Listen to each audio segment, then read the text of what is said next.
Two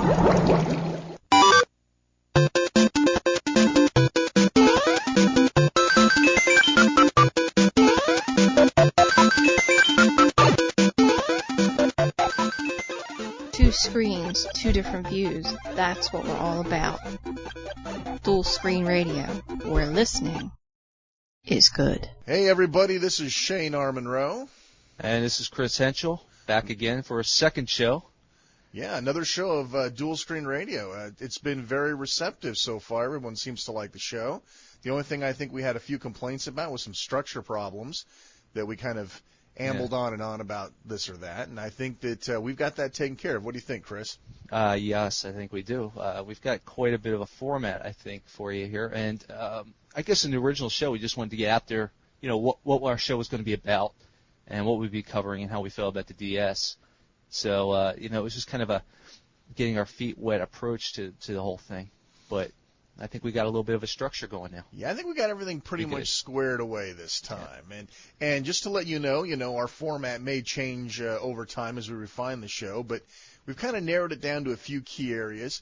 The show will start off with an editorial commentary. Every episode will give you a little, what's on our minds type deal. We'll give you a review of an existing Nintendo DS title. We'll throw some coming attractions at you. What sort of things are coming in the next couple weeks? What might be worth your cash and what might not? We'll do some sort of a special spotlight on something, maybe a past game that didn't get covered, or an import title, maybe hardware, whatever, comes up that time around. And we'll have some news for you. We're going to try to scour the best bits of information from around the internet on the DS. We're going to give that to you. And then we'll close the show off with some announcements, what's coming next, what we're up to, what the site's going to be like, all the good things that we're planning. That pretty much sum it up, Chris? Yeah, it sounds pretty good. New segment, we were thinking about going with the name, Touch and Go? Does that sound pretty good? Touch and Go for the news. I love it. I think that's a great idea. Because if anything of a fan of Shane's Retro Gaming Radio, his Bits and Bytes is extremely popular. I know I love it, just listening to all the little news segments and just kind of tear along at some of the best news and point out some things that are going on just kind of on the fly. Excellent plug. I didn't even have to do it myself this time. That's fantastic. No, that's true. The Bits and Bytes are really popular, and I think while the DS has less news and information than can generically be spoken about retro gaming, I think we can still come up with some good stuff. We got some good pieces for you this month. All this and so much more this episode of Dual Screen Radio. Okay, well, enough of the intro plug crap. What do you think, Chris? Let's move on.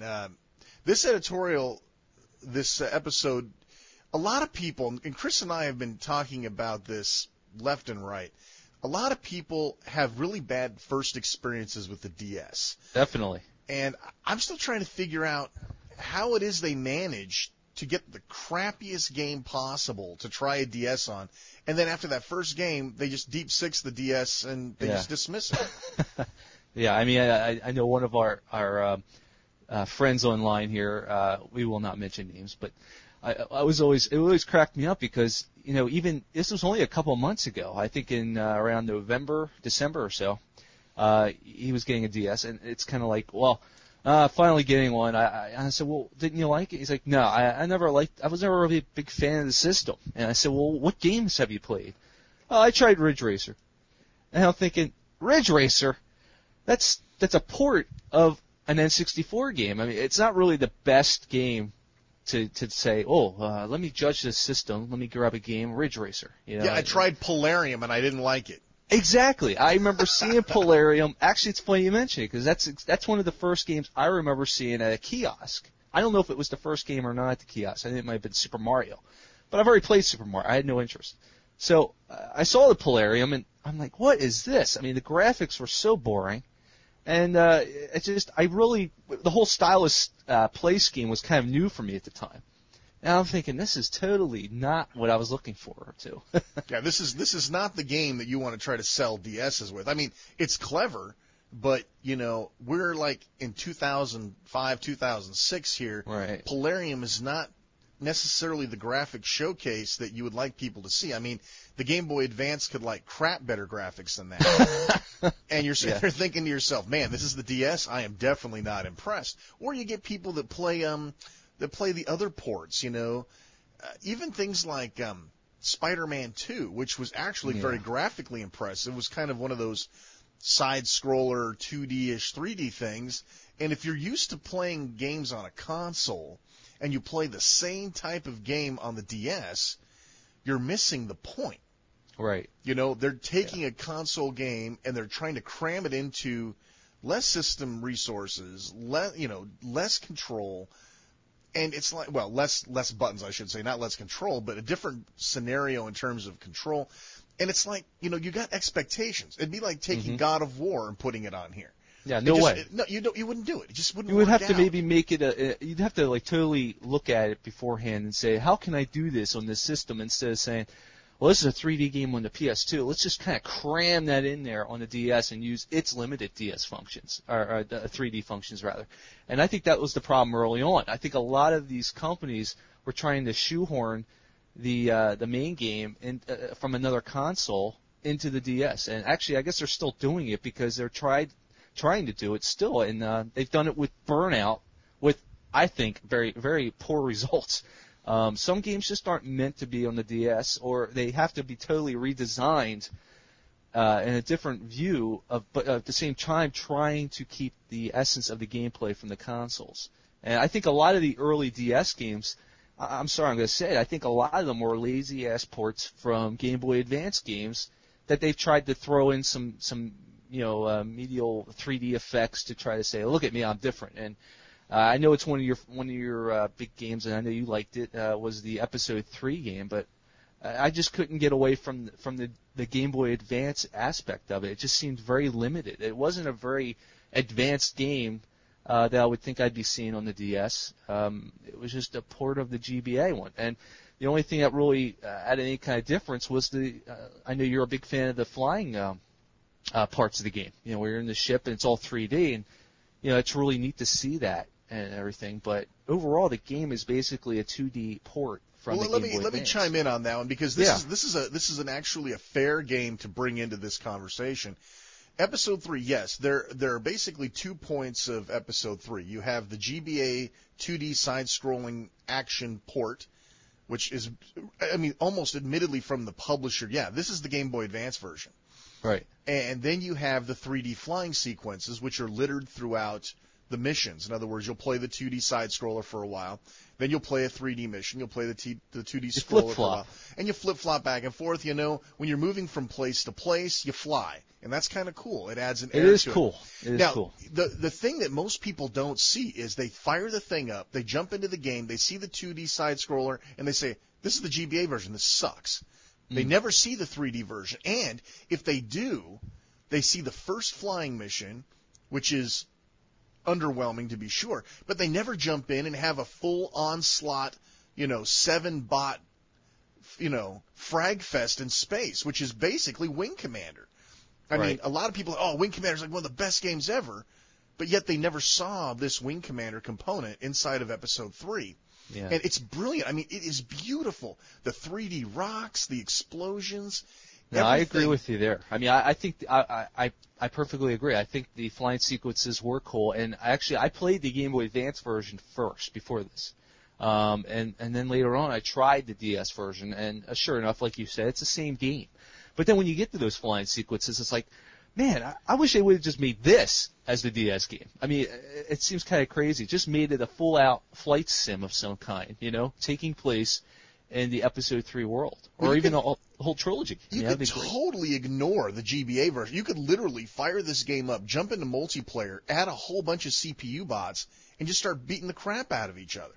You don't even have to play the 2D version if you don't want to. I'm going to have to load that game back up now, because I never even played the multiplayer. Oh, my God, no wonder. See, that's the problem. Yeah. People get these first glimpses. Polarium's a fun game, but you can't get past the graphics. People couldn't get past the fact that Episode 3 looked like the Game Boy Advance version.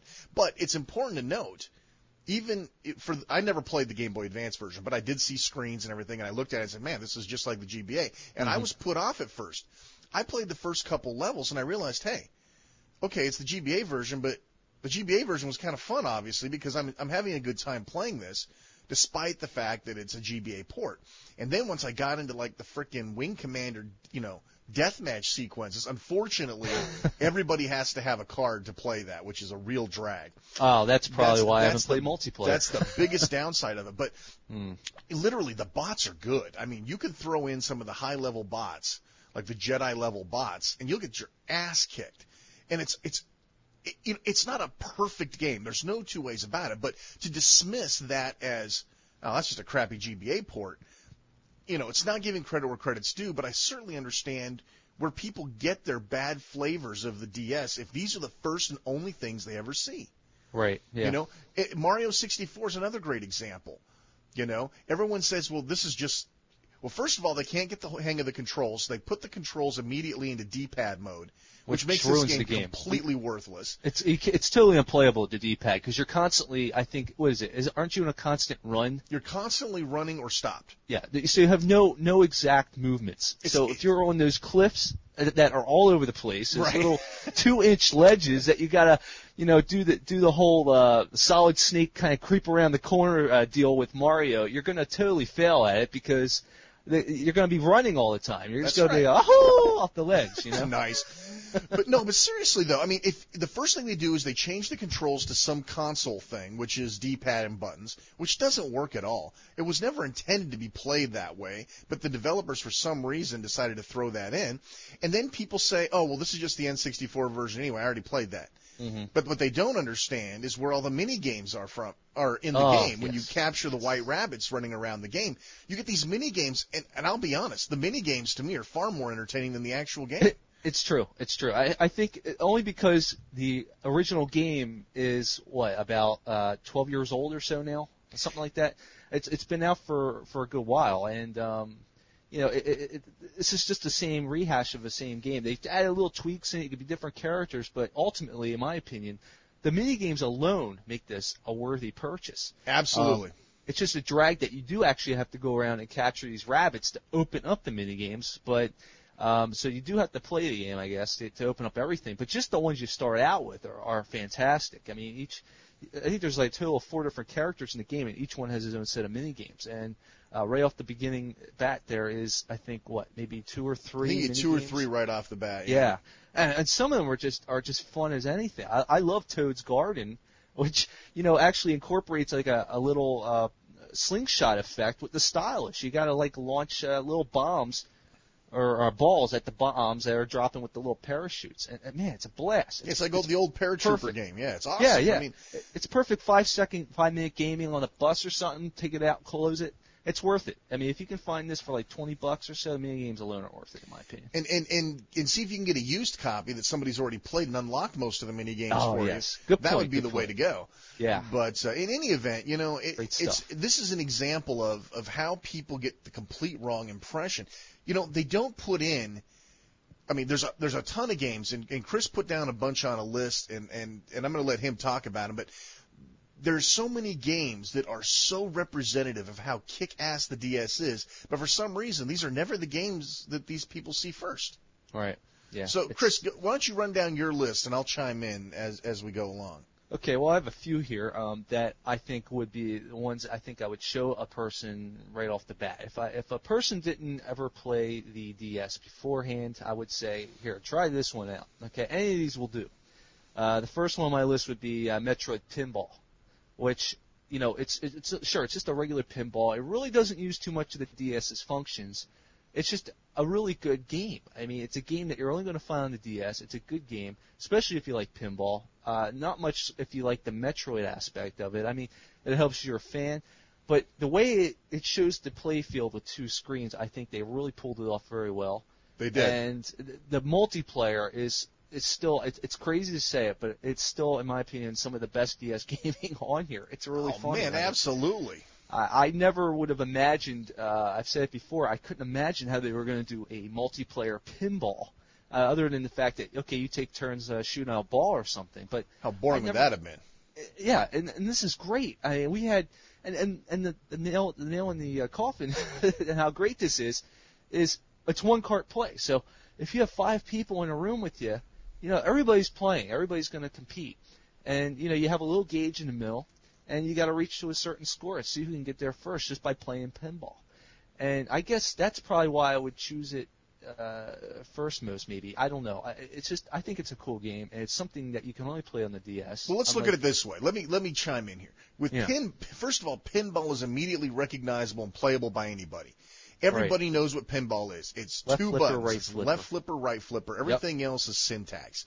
So you got that going for you. It's an immediately pick up and play scenario. That's why it's like in every kiosk in the country right now.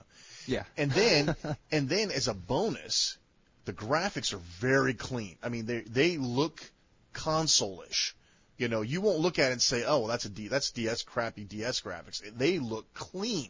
Yeah, they made the game with the intentions of what the DS can do. Absolutely. The sound and the music, that's the other thing, too. A lot of times music is really hit and miss. Sound effects and music, spot on with Metroid Pinball. And then you throw in the multiplayer aspect and everything else. But then on top of everything else, you throw a rumble pack in there. Oh, yeah. And I'll tell you what, there are times when the tactile feeling makes all the difference. We've talked about this a million times, but having that rumble pack in there, people say, "Oh, well, it's loud, it distracts from the game." But I'll tell you what, you won't ever play the game without a rumble pack. I mean, no, I haven't so far. As soon as you play it once with the rumble pack, you realize that the game is not the same without it. And that speaks a lot when you can have that synergy of software and hardware and really pull it off like that. So that's why I think that Metroid Pinball is one of the high recommendations for getting your feet wet with the definitely. DS. I just think it's a great game. It really is. It's one of my favorites. And like you said, easy enough to pick up, pinball, left to right flipper. And that's all you need to know. And what's funny is one more quick little thing. I think a lot of people that have this game, I don't think a lot of people realize this, but there is actually a tilt feature in it. Yeah, a lot of people don't know that. It's funny. I've actually read reviews in magazines such as like EGM, Electronic Gaming Monthly, and one of the cons that one of the reviewers had was, "What is this? No tilt feature." I'm thinking, man, how much did this guy actually play this game? It's just simple enough to wiggle the screen, the bottom touch screen, and it's a tilt. And I don't think a lot of people have realized it, although I really don't use the tilt much. RTFM, buddy, RTFM, man. I mean, it's right there in the manual. Touch the screen to nudge the playfield. Hello. Yeah. And that's, and that's actually rather brilliant. I mean, I don't use it either, and I'm guilty of it. But it's brilliant. I mean, that's a tactile response that makes sense. When you nudge a pinball machine, you're pushing it. Right. There's a physical exertion given when you nudge a pinball on a table. This is the same sort of idea. Obviously, you're not shaking the DS, but you're nudging the screen, and that's brilliant to me. Right, because the force that you're putting on the screen is actually going to interact with the force of the game itself. And the I don't know what you want to call it, but the weight and the pushing of the stylus across the screen is going to be reflected on what you pull off. Human response. Right, exactly. And that's what I think people just totally lose sight of that with the DS. I mean, we talked about this last episode, so if you kind of missed that first episode, you want to pick that up. But the human nature of the DS, touching, moving, wiggling, shaking, drawing, scratching, slicing, chopping, whatever, is a natural human interaction, and it humanizes games. And I don't know how other better way to explain it. And Metroid Pinball worked out that way too. But let's move along. Anyway, We've talked forever on Metroid Pinball. That's like a whole review right there. What else is on your list, Chris, for recommended DS games? Mario Kart DS, I would say. It's perfect to show off, even though it's a game that's been around forever, and I'm sure everybody's played at some point. It's still, in my opinion, probably the best version of the game.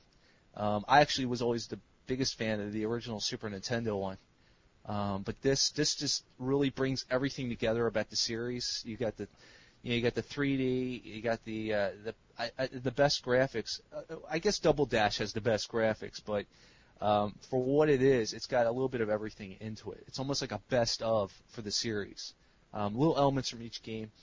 The main reason I'm going to recommend this is the fantastic multiplayer. If you have somebody else with another DS, it's just a great thing to show them. It really, and you know what else is? I'm also looking at, based on the fact, what are some games that you couldn't pull off on, say, the regular Game Boy Advance? And true, this game is on the Game Boy Advance. It's just a totally different league, in my opinion. This is just a totally different, better version of it. It doesn't even compare. And I think that's also the other thing I'm trying to find, games that would say, well, what makes this better than just a regular Game Boy Advance? And the multiplayer aspects, like I said, are just fantastic. You get somebody else with it. You got one cart play. Everybody can play to some extent. The battle mode, which isn't online, which would be nice to have, is fantastic in multiplayer. Typically, we just end up racing. But it's just a game I'd really like to recommend over something like Ridge Racer. If you're dying to play a racer, which everybody seems to be on the DS, this is the best racer that's on there. If you want to even call it a racer. I don't know why. I do call it racing, but it almost seems like it's got its own little genre in itself, Mario Kart. You know? Now, let me tell a story about Mario Kart. Now, first of all, this is coming from somebody who did not like the Super Nintendo version of it. To me, I didn't get into Mario Kart until the N64 version because I don't like flat tracks. To me, racing around an oval, racing around a figure eight, racing around, a circle with a slight turn in it, to me, that's not any fun. And the Super Nintendo version never grabbed me. It was never any fun to me. And the N64 version, when it came up with all those 3D tracks and you had hills and jumps and all that stuff, I really got into it. Forget the AI and all the other crap that people bitch about. To me, that was the beginning of Mario Kart for me. And I looked at Double Dash, and Double Dash didn't really do it for me. And then came along Mario Kart DS, and I'll tell you, I was hesitant because of my disdain for the early releases of it. Of course, the Game Boy version, the Game Boy series of it, because I think there was a Game Boy Color version. I think there was. No, there was Game Boy Advance. Game Boy Advance had the Super I thought there Circuit. was one other one, but in any event, So but in this case, I said, okay, well, I'm going to take a chance, and I picked it up, and I've never looked back. And let me tell you another one of these famous stories that everybody seems to like. I don't have stories for everything, but when I've got them, I'm going to tell them. I was at a Christmas party, and this was with my martial art team, and we hooked up, and there were 3 people total that had Nintendo DSs. And I was the only one that had a copy of Mario Kart. So we had to do the single card share, which is a really scaled down version, but it's very playable. Mm-hmm. And I will tell you what, we started off with the 3 of us sitting on the couch. Next thing you know, a couple of other people managed to sit down next to us. Then a couple other people. Next thing you know, every single horizontal space in that living room had some butt sitting in it watching us throw down Mario Kart. And then everybody wanted to get in the rotation. Well, can I play the next game? Can I roll into the next game? Can I race on the next game? So we started passing the DSs around so that everybody got a turn. At one point, and again, I mentioned that being a martial art club for a reason, because at one point in time, 2 guys actually went to blows over who got to play next. Now, granted, these are like teenagers that don't know any better, but literally I had to make sure that I pulled the DS away from them so there wouldn't get any blood on it. So these guys went to blows. Basically, the Mario Kart DS session turned into a minor Street Fighter session. Absolutely. So it was exploding Mario Kart. Fist. Yeah, wave the exploding fist. Wave the teenage exploding fist. Yes. But literally, they were smacking each other, bitching about whose turn it was, and I'm like, wow, this is something I need to take a picture of or write down or make a mental note of. People are fighting over. I mean, you hear it all the time about people getting shot for Xbox or raped for a PS2, but you don't hear about people going to blows over a DS. And so we got to add this to the story collection. But yes, Mario Kart DS. The good news is a lot of people have already played it in some incarnation, which adds that pick up and play capability. Exactly. Yeah. People know who Yoshi is. People know who Mario is, and they're immediately interested in it. When we were at a lunch gathering, myself and a couple of coworkers, we always are throwing down Mario Kart, and the waitress, who was very attractive, came over and sat behind. And this is one of those girls where you wouldn't expect them to ever play video games anyway. Right. And she comes and sits behind one of my friends and is watching him, and she goes, "Oh, are you Yoshi?" And that floored me. I don't know why, but the fact that she knew who Yoshi was, that Yoshi was a racer in the game, and actually we all 3 play Yoshi, so she got it right. But I thought that was just another interesting thing where when you can get that level of immediate intimacy with the player, I think that's when you start getting some of these recommended games that make sense to people. Yeah. So I think Mario Kart's like that. Unless, even if you're a diehard Mario Kart hater like I was, it's still worth looking at. Yeah, I mean, for a while there, you know what's funny is I kind of agree with you. I think instead of Mario Kart, you were playing the Crash Team Racing. Yeah, I played a lot of Crash Team Racing. What can I tell you? What's funny on the PlayStation? What's funny is I actually thought that was a better game than the N64 version of Mario Kart. Oh, it was. Absolutely. Everything was so much faster. The sense of speed was a lot faster. I mean, granted, Mario Kart's a slow game, but I felt the N64 version was even slower. I don't know what it was. I think it was a limitation of the hardware. It just didn't work for me. The muddy graphics, everything was just so much nicer and presented. It was a really good clone of the Mario Kart theme, and I was really impressed with it. It's funny. I'm actually looking right now. This is funny mentioning Crash Team. I actually have the Crash Team Racing disc sitting right in front of me right now. That's totally creepy. Yeah. But anyway, yeah. Moving on. What else is on the list? The next game I would recommend, and this is basically just to kind of show off the abilities of the DS a little better, and mainly with the touch screen, what it can do is the Trauma Center. And the Trauma Center, what's it? Under the Knife, yeah. Yes.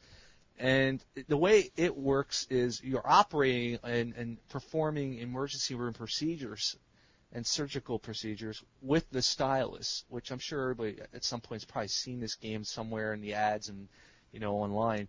But they may have not really tried it. It's not really a mainstream game, but it's really good at representing what the DS is good at doing, and that is getting you involved with the touch screen and actually being a part of the game.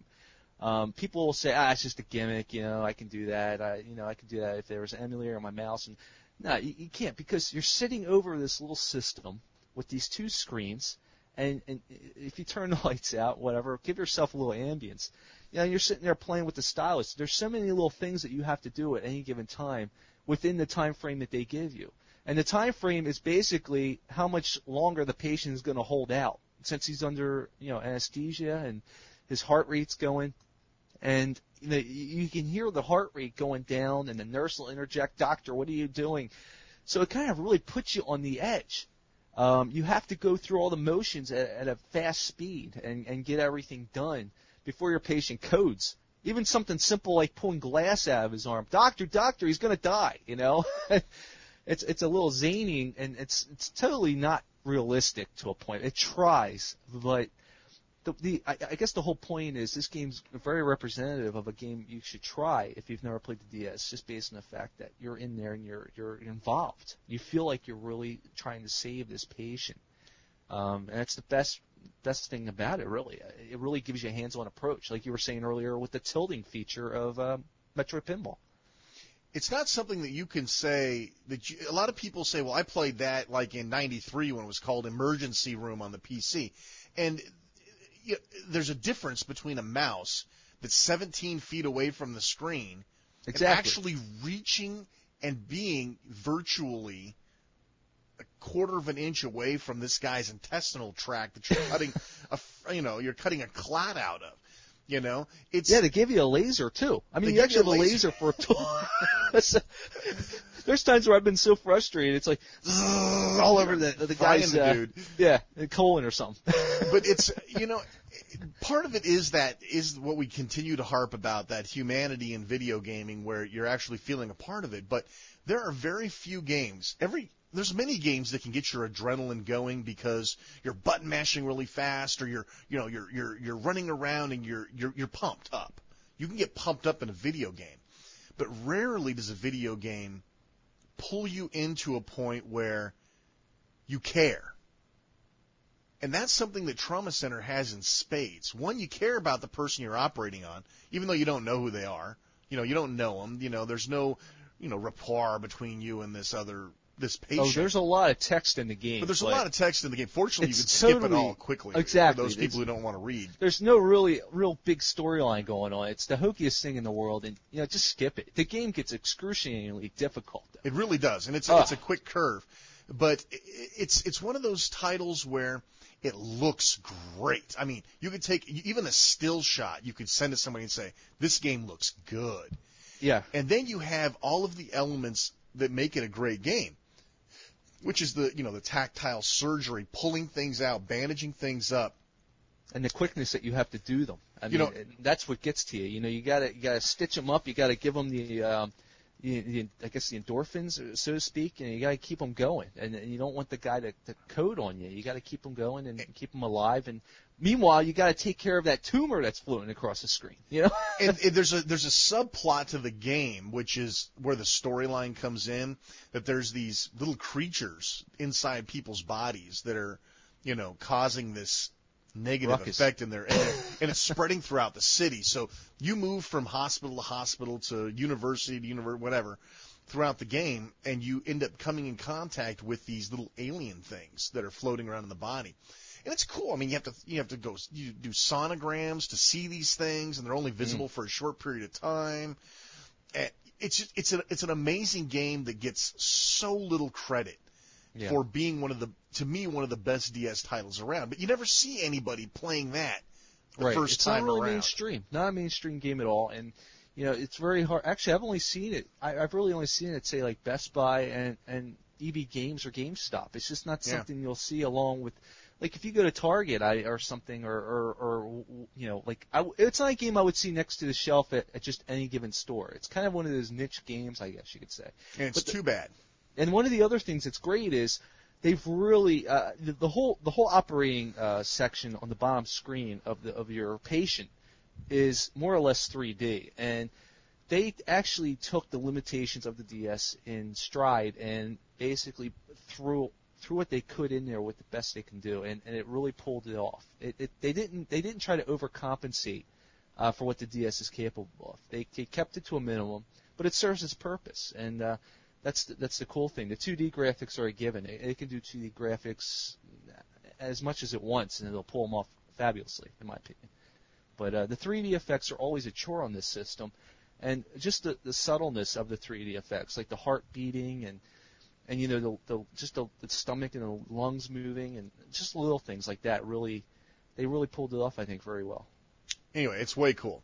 Yeah, and it's definitely one of the ones that if I were to hand a DS to somebody fresh off the street and try to sell them a DS, that would be amongst the titles I would show them. Right. Well, there's some other games, but a lot of them, I think those are the three that I think I would hand right off the bat. A lot of the other games, you could say like WarioWare Touched or Medios, but I think a lot of people would come away with the idea of, this whole touch thing's kind of a gimmick. Like the WarioWare Touched, you don't really feel like you're part of the gameplay like you do in Trauma Center. I think it's a solid game, but not as good as the released WarioWare Twisted on the Game Boy Advance. I felt a lot more involved with that. WarioWare Touch, it's a nice way to show off what the touchpad can do. The best part, I think, of that game, and something that kind of wowed me, was the use of the microphone. So I would kind of recommend WarioWare Touch, even just to show off the functions of the microphone, how cool it would be to involve the microphone. There's this one part where you have a dandelion seed just kind of blowing around in the air, and it's got this water beneath it. And at first you're like, okay, well, am I supposed to kind of drag and touch it? No. You actually have to blow into the microphone to keep the thing afloat and to flutter into the air. So you get to the end where you'll land on an island and sprout a seed, a sprouted seed, so to speak. And there's another one where you can actually blow out the candles on a cake. Although I'm not sure if that was that in... No, that was in WarioWare, right? Yeah, there was that in WarioWare. I was just going to bring up Feel the Magic, where there was the candles. Yeah, exactly. Along with that. Right. And that's one of those titles, too, while we're talking about... Feel the Magic. That was an early one. Yeah, that was like a launch title. And, honestly, while it was a little short and it was a little brief and it may not have been the most aesthetically pleasing. Now, see, I kind of like the graphics. I think that weird silhouette look, and there's tons of interviews with the creators of this. I thought it was pretty cool. I liked that look. It's different. It's creepily simple. And sometimes the simplest, it's like Another World. Another World had very simplistic graphics, but the way they move, the silkiness, sometimes that's better than high poly count to me. Right. And it almost had like an Art Deco look, I want to say. Yeah, exactly. But what really makes Feel the Magic work out, and this is really cool because you can get it for like $8 now if you look around. It's a very nice technology show off. It uses every single aspect of the DS, including the microphone, including, good use of the touch screen. And it's very clever. There's some clever things in it that are instantly engaging. One of them, which sounds simple, but how addictive is this? There's a plane flying overhead, and a dude jumps out of the plane, and there's a code above his head, and you have a little 10 keypad, and you've got to type in that code and hit enter to open the guy's chute. You know, that's brilliantly simple. I thought that was great. I love that. That's like one of my favorite little mini games in there. You know, it's funny now you mention it. I just realized that's not only is that a Sega game, but the whole little sequence reminded me very much of that game on the Dreamcast, Typing of the Dead. I love Typing of the Dead. It's almost like, and which is another Sega game. I swear that's where they got that from, that whole idea. I mean, you got these little guys screaming and falling down into the water from the plane, and you got to basically let their parachute go before they land, and you got to do that by typing in the sequences. And it's kind of like Typing of the Dead, where each zombie's coming out, you know, and you got to type the word or the sequence of numbers above their heads to blow them away. So it's kind of the similar function. Approach, absolutely. Yeah. But I'll tell you what, Feel the Magic was so cool because when I first brought the DS in, and I had like Feel the Magic, Super Mario, and I had like one other title. That's all I had at the launch time.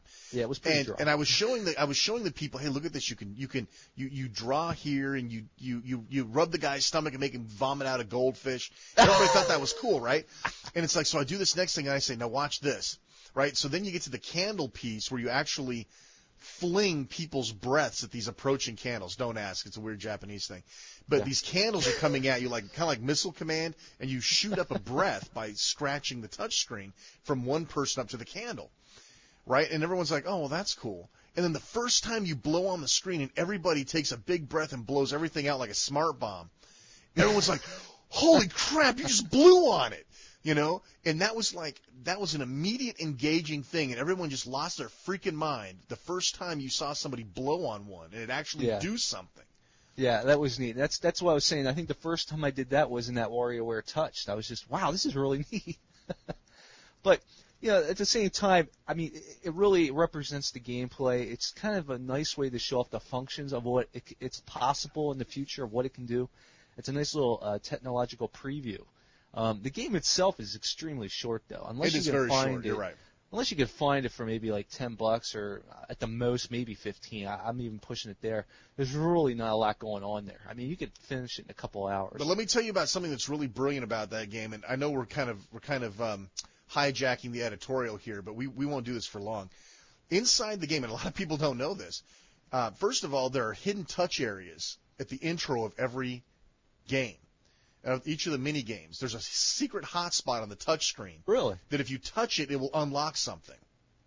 Yeah, so you didn't even know that, did you? No, I didn't. And it's usually something obvious, like somebody's belly button or a button on their shirt or something. It's something that's round and that makes sense to tap on. But if you tap on it, something that looks like you'd touch it. You know, that stands out that you'd touch it. Anyway, that will unlock something like an outfit or something like that.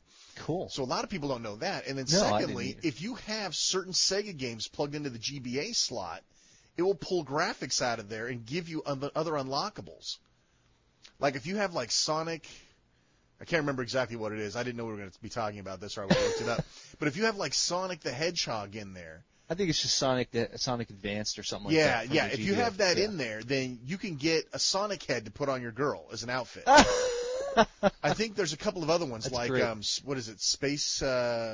What's that dance? Space Channel 5. Space Channel 5. That's another one that if you have that plugged in, it will recognize that game and give you something extra inside of Feel the Magic. That's really cool. Yeah. So that's way cool, and it's like I said, something a lot of people don't know. I didn't know that. Yeah. I learn something every day. Anyway, so that sort of gives you an idea of, in this editorial, you know, our goal here was to give you some titles to show off to your friends, to give people who are maybe considering a DS and are listening to this show for some inspiration or looking for our advice. These are the titles: Metroid Pinball, Mario Kart, Trauma Center, maybe a little Feel the Magic, some mini games inside of Super Mario Brothers or Super Mario World. There's tons of things to show them, but there are a lot more things you probably shouldn't show them, like Ridge Racer or Elf Bowling. Bowling, yes. Yeah, we're going to totally rag on that game. Let me get this DS out. I got to show you the wonderful features of the DS. Oh, really? Yeah, man, this is great, man. This thing blows away everything. Look, Elf bowling. Look at the technological advances this thing is capable of. Oh man, this is great. Anything else? Yeah, I got this other fantastic game. It's called Snood. Oh wow, man, I gotta go get one now. Yeah. Snood. Man, talk about the poor man's puzzle bobble. Oh, man. Anyway, okay, well that'll wrap up the editorial commentary segment of the show. Let's move on to our review of the Nintendo title True Swing Golf. Now, Chris, you love True Swing Golf, don't you? I'm totally hooked into this game. At first, it started off a little slow. I had to get my bearings and get the control scheme down, which we'll talk about. But, yeah, a solid game. I'm already going to recommend it. But we'll tell you a little bit about what to expect. Talk about gaming through the ages a little bit, maybe. A really neat game. Obviously, you got to use the stylus. I guess that's where they get the word True Swing. You're using the stylus basically to launch the ball, and it's just a flick of the wrist, depending on the variation of how fast you move your hands and the distance of the pullback. It's going to make the ball either go farther, nearer, faster, slower. It's a really tactile approach to just video golfing in general. Let me give a little history. Let me stop you real quick. You start off with the history. Let me give you a little history of how video golf works, because I am a video golf slut. I have never once set foot on a golf course, ever. I couldn't even begin to tell you what each club is and what it does. However, I am such a slut for video golf. I've been playing it back since the Commodore 64 version of leaderboard golf. And I've played pretty much every iteration since then. Including, Tiger Woods on the console, Outlaw Golf on the console. I think I even played the crappy Game & Watch Golf. I mean, that's how into video golf I am. And don't forget Hot Shots Golf, of course. Hot Shots Golf, of course. But traditionally speaking, in video golf games, there are about 3 different types of control sets. And let's be honest, golf is about control. The control of your club. How far, how fast, how accurate your drive is and your putting is depends entirely on how well you control your club. Now, in the old days, as you all know, now most of you probably know, the old days was like a 3-button approach to golfing. And this was always goofy. It never made any sense to me to begin with. So you push the button once and it starts powering up your power meter. So your power meter gets to the point you want it. You push the button again, and it starts another meter, which is your hook and slice, or your accuracy. And then you hit the button that 3rd time, and that actually initiates your shot. And based on how much power you had and how accurate you hit the button between hook and slice, that's where your ball went, how far it went, how it worked. And let's be honest, that was until, maybe 4 or 5 years ago, maybe a little bit. They've been keeping that same control scheme for years. That has been the definitive control scheme, and until we knew better, that worked out fine. Right. Well, then they came along with the analog swing, like Tiger Woods on the console. I think Hot Shots Golf, Outlaw Golf uses it. Basically, this is a matter of you pull back your analog stick for your power, and then you shoot it forward as straight and accurate as you can. And if you're accurate, then you have the amount of power you selected, and you have your directional, or lack of directional thereof. No hooking or slicing. It's a straight-on shot. And that actually felt really more natural to me. I liked that. And I said, okay, well, that's a logical progression, and it made sense. Then came Tiger Woods for the DS. And a lot of you know I'm not a huge EA fan. I think they're the Borg of the gaming industry. And I'm no fan of Tiger Woods either, but video golf, dude, come on. I'm a slut. I had to have it, and I bought it. I paid full price for it. That's how bad off it was. Which at the time was an obscene $34.99 or something. $40. Was it $40? Yeah, that's horrible. $39.99, which was EA's big thing. It seemed like all their games were higher priced, and I don't know why. I mean, the quality certainly wasn't there. No. But I went ahead and I got it because I can't help myself when it comes to video golf. And I'll tell you what.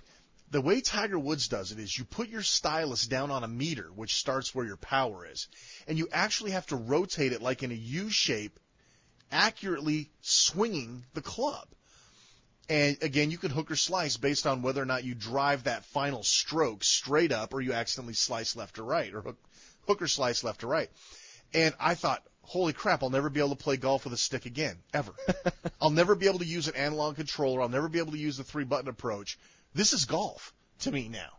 Swinging with a stylus. It's like a little Once club. again, you're actually feeling like you're part of the game. Again, it's humanizing.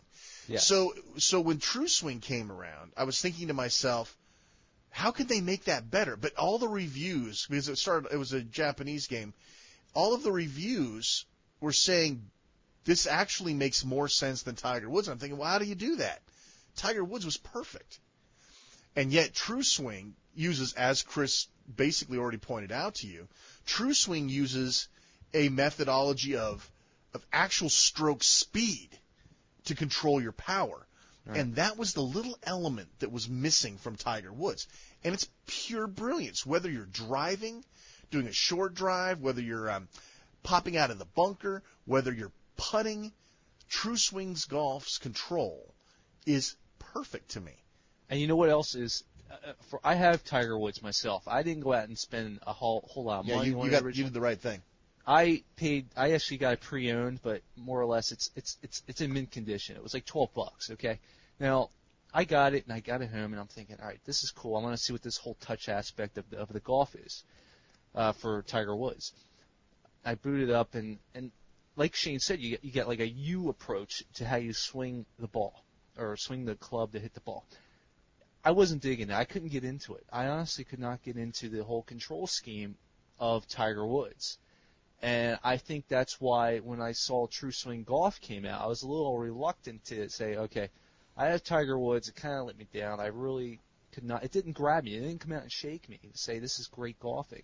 But I picked up the True Swing on a whim, and I got it home. And right away I said, okay, I see what this game is trying to accomplish. And I see exactly what they're going for. They're going for just it's a lot more simple, I think, even than the Tiger Woods setup. It's just a matter of flicking it, starting from the bottom, pulling back, and then letting it go forward up the touch screen. It's a matter. It's a little hard to explain, I guess. It's all in the motion, the flick of the wrist.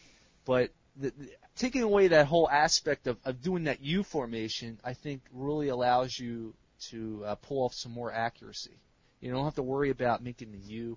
Actually, I find myself on the first initial swing on the course, the first shot of the hole, I always seem to tend to want to move my DS and hold it horizontally or facing so the D-pad's upwards. I totally hold it to the left so that I can just flick it across left and right instead of up and down or down and up, because I want to try to get that extra little speed and force and get the maximum shot power. And I don't know what it is, but I always find myself wanting to move it left and right. And the good news about that is you can change the screen perspective to do that. You can reorient the screen perspective. And I don't know why, even though I did that, I still find myself rotating the DS itself to do it. But I totally love the control scheme. I think it really works. And I'm telling you right now that anytime I made a mistake, I didn't feel like it was the game's fault. I felt like I was at fault. If I screwed up a shot or if I didn't go somewhere, the only thing that's really altering you are the hills and the indentations of the green itself, and then you got some wind speed. Otherwise, it's up to you to hit that ball, at the best of your ability. And the game is just very intuitive in that it's letting you do so. Now, I know what you guys are thinking right now. You're saying, why are you guys dragging on and on about the controls? Why aren't you telling us about the rest of the game? And I'll tell you why. I'll get to it. Well, we'll get to it. I mean, there's not much to talk about, let's be honest. And the reason is golf games are golf games are golf games. It's leaderboard golf and True Swing golf are like 20 years apart. But it's the same golf game. It really is. I mean, golf is a standard. The only thing that changes are the half-naked lesbians that slap each other after every hole. No, wait a minute, that's the wrong game. Yeah, outlaw golf rules. I mean, but that's really it. I mean, when you take away the announcers, the lesbians, and the white trash, outlaw golf is leaderboard golf. Yeah. Really. So what we're doing is we're talking about what makes this a good golf game, and we'll get to the other stuff later. Trust me. Yeah.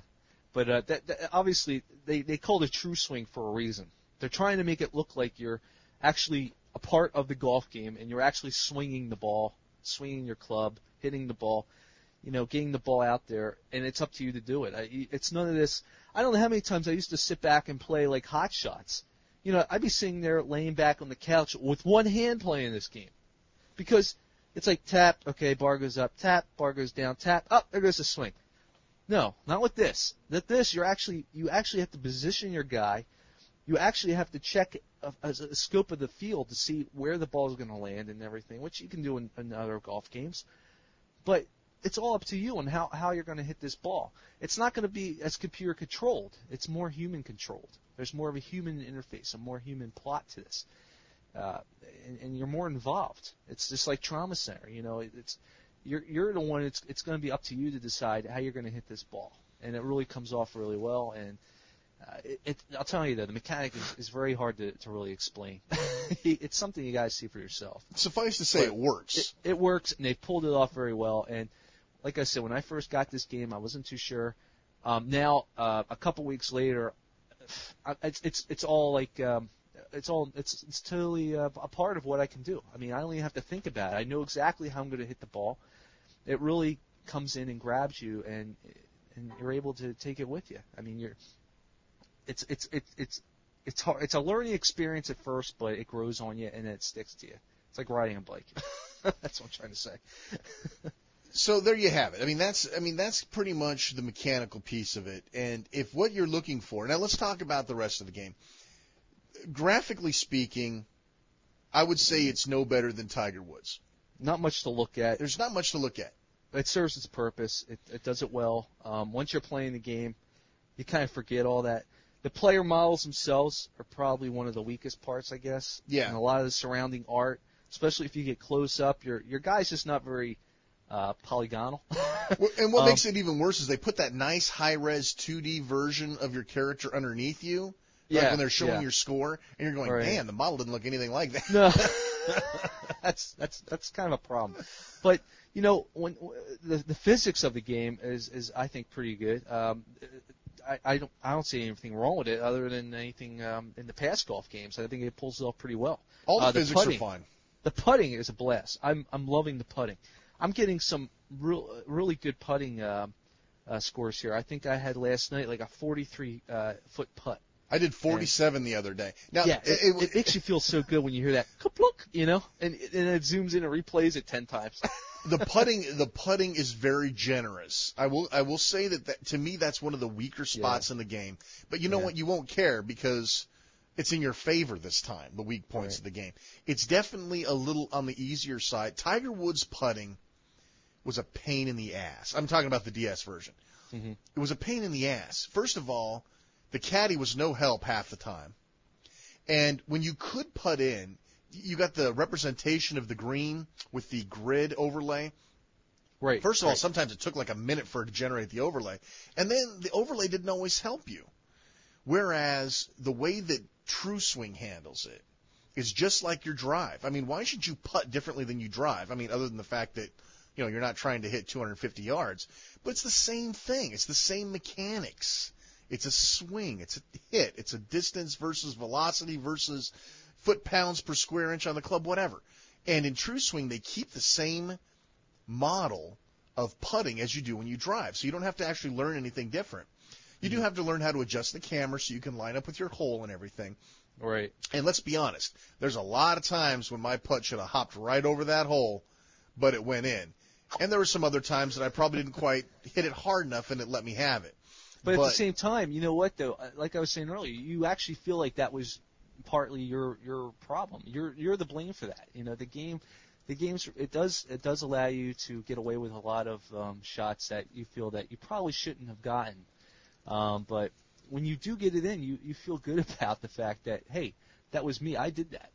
Yeah, there's a definite more sense of ownership. Satisfying. Yes, there's a sense of ownership. And ignore the graphics. I mean, again, the DS is a game that you have to see video, not look at stills. I don't know if we talked about that last episode or not. But you definitely, if you see a still of a game that interests you, and then the still makes you not interested anymore, do yourself a favor and at least watch a video clip. The DS works in motion, not in stills. Unless that game is Burnout. Oh, harsh. We're going to get to Burnout another time. Unless it's Elf Bowling. which has like Yeah. 5 frames per second, Well, just like the Flash version. Yeah. Well, so forget it then. Either screenshots suffice for golf bowling. You could. In fact, you don't even need to buy the game and play it. Just watch the screenshots. Yeah. That makes it easier. Watch the slideshow. Watch the slideshow. That's funny. Oh man. Anyway, so the graphics are serviceable. That's all you need to know. And like I said, check out the video because everything works better in motion. As for sound, again, golf is golf. If you don't have a smart-ass commentator talking over the plays, then you got a swing, you got a hit, and you got the cup, the sound of it dropping in the cup, hitting the pin, and maybe hitting some sand. That's about it. Yeah. And that's fine with me. I want my golf game quiet. Yeah, and you have background music, of course, but you can turn it off, thank God. I usually turn mine off if I can. Yeah, so, it's what can you talk about the sound? It's fine. Yeah. Now, there's a couple other little things that are pretty cool about this game, besides the golfing aspect that you can do. I know in multiplayer, the multiplayer is a lot of fun.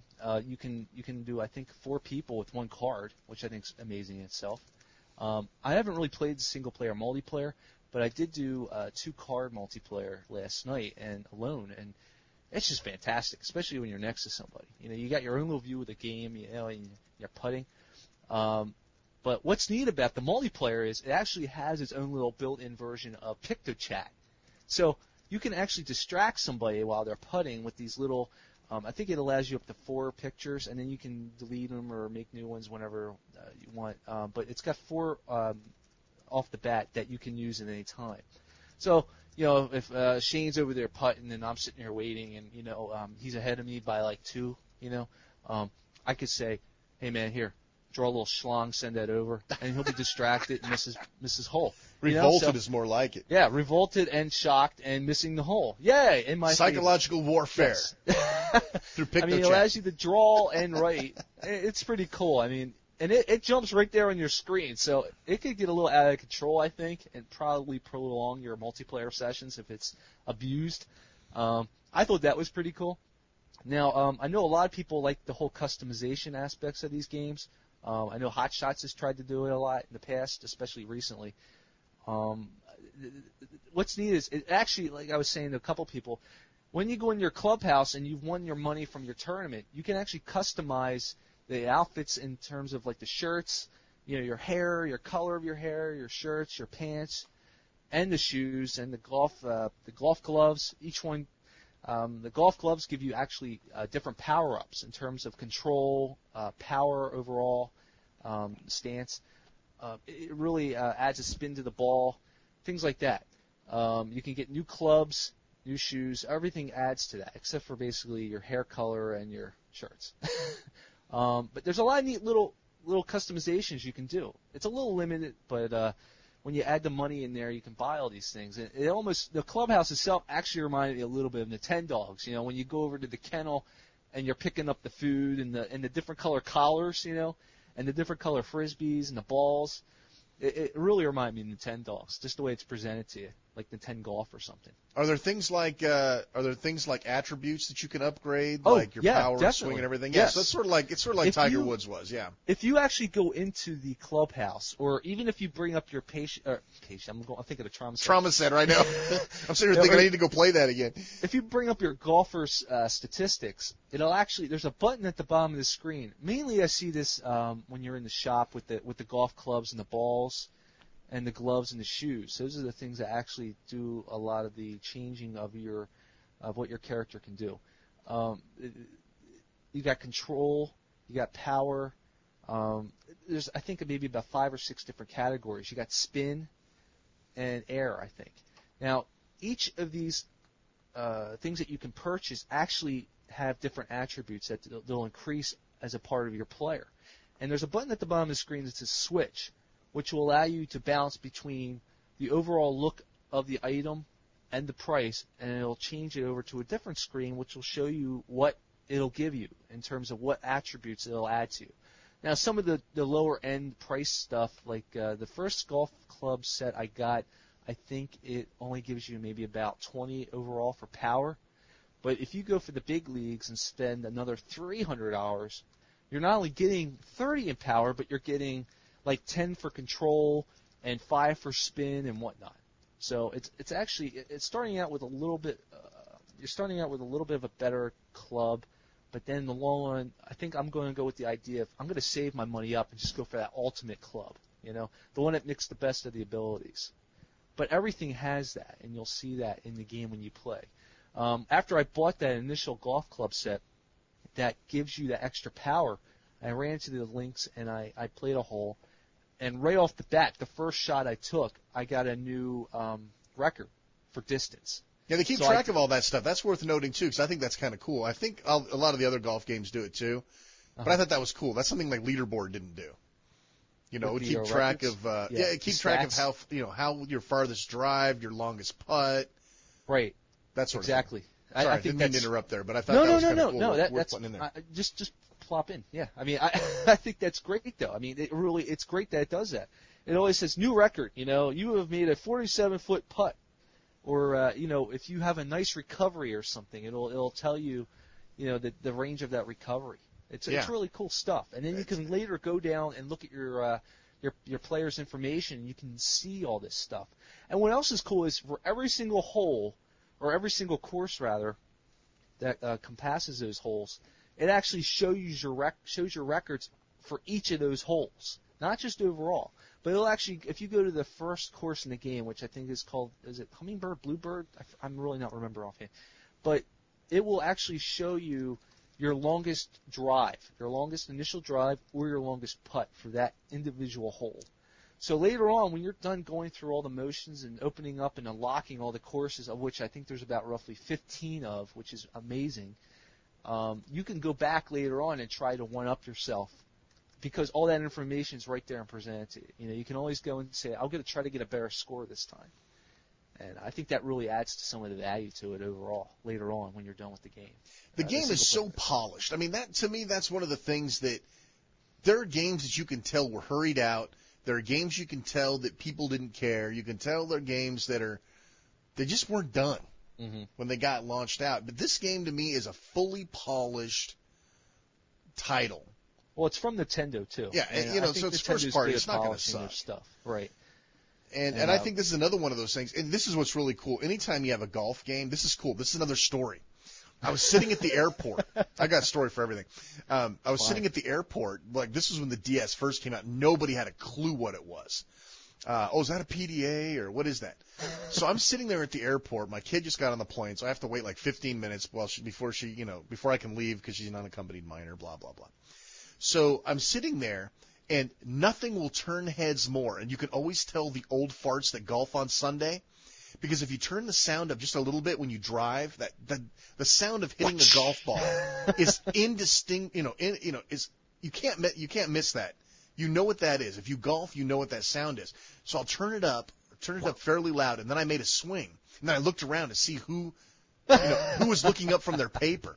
And it's so funny. You could always see the golfers look. What was that?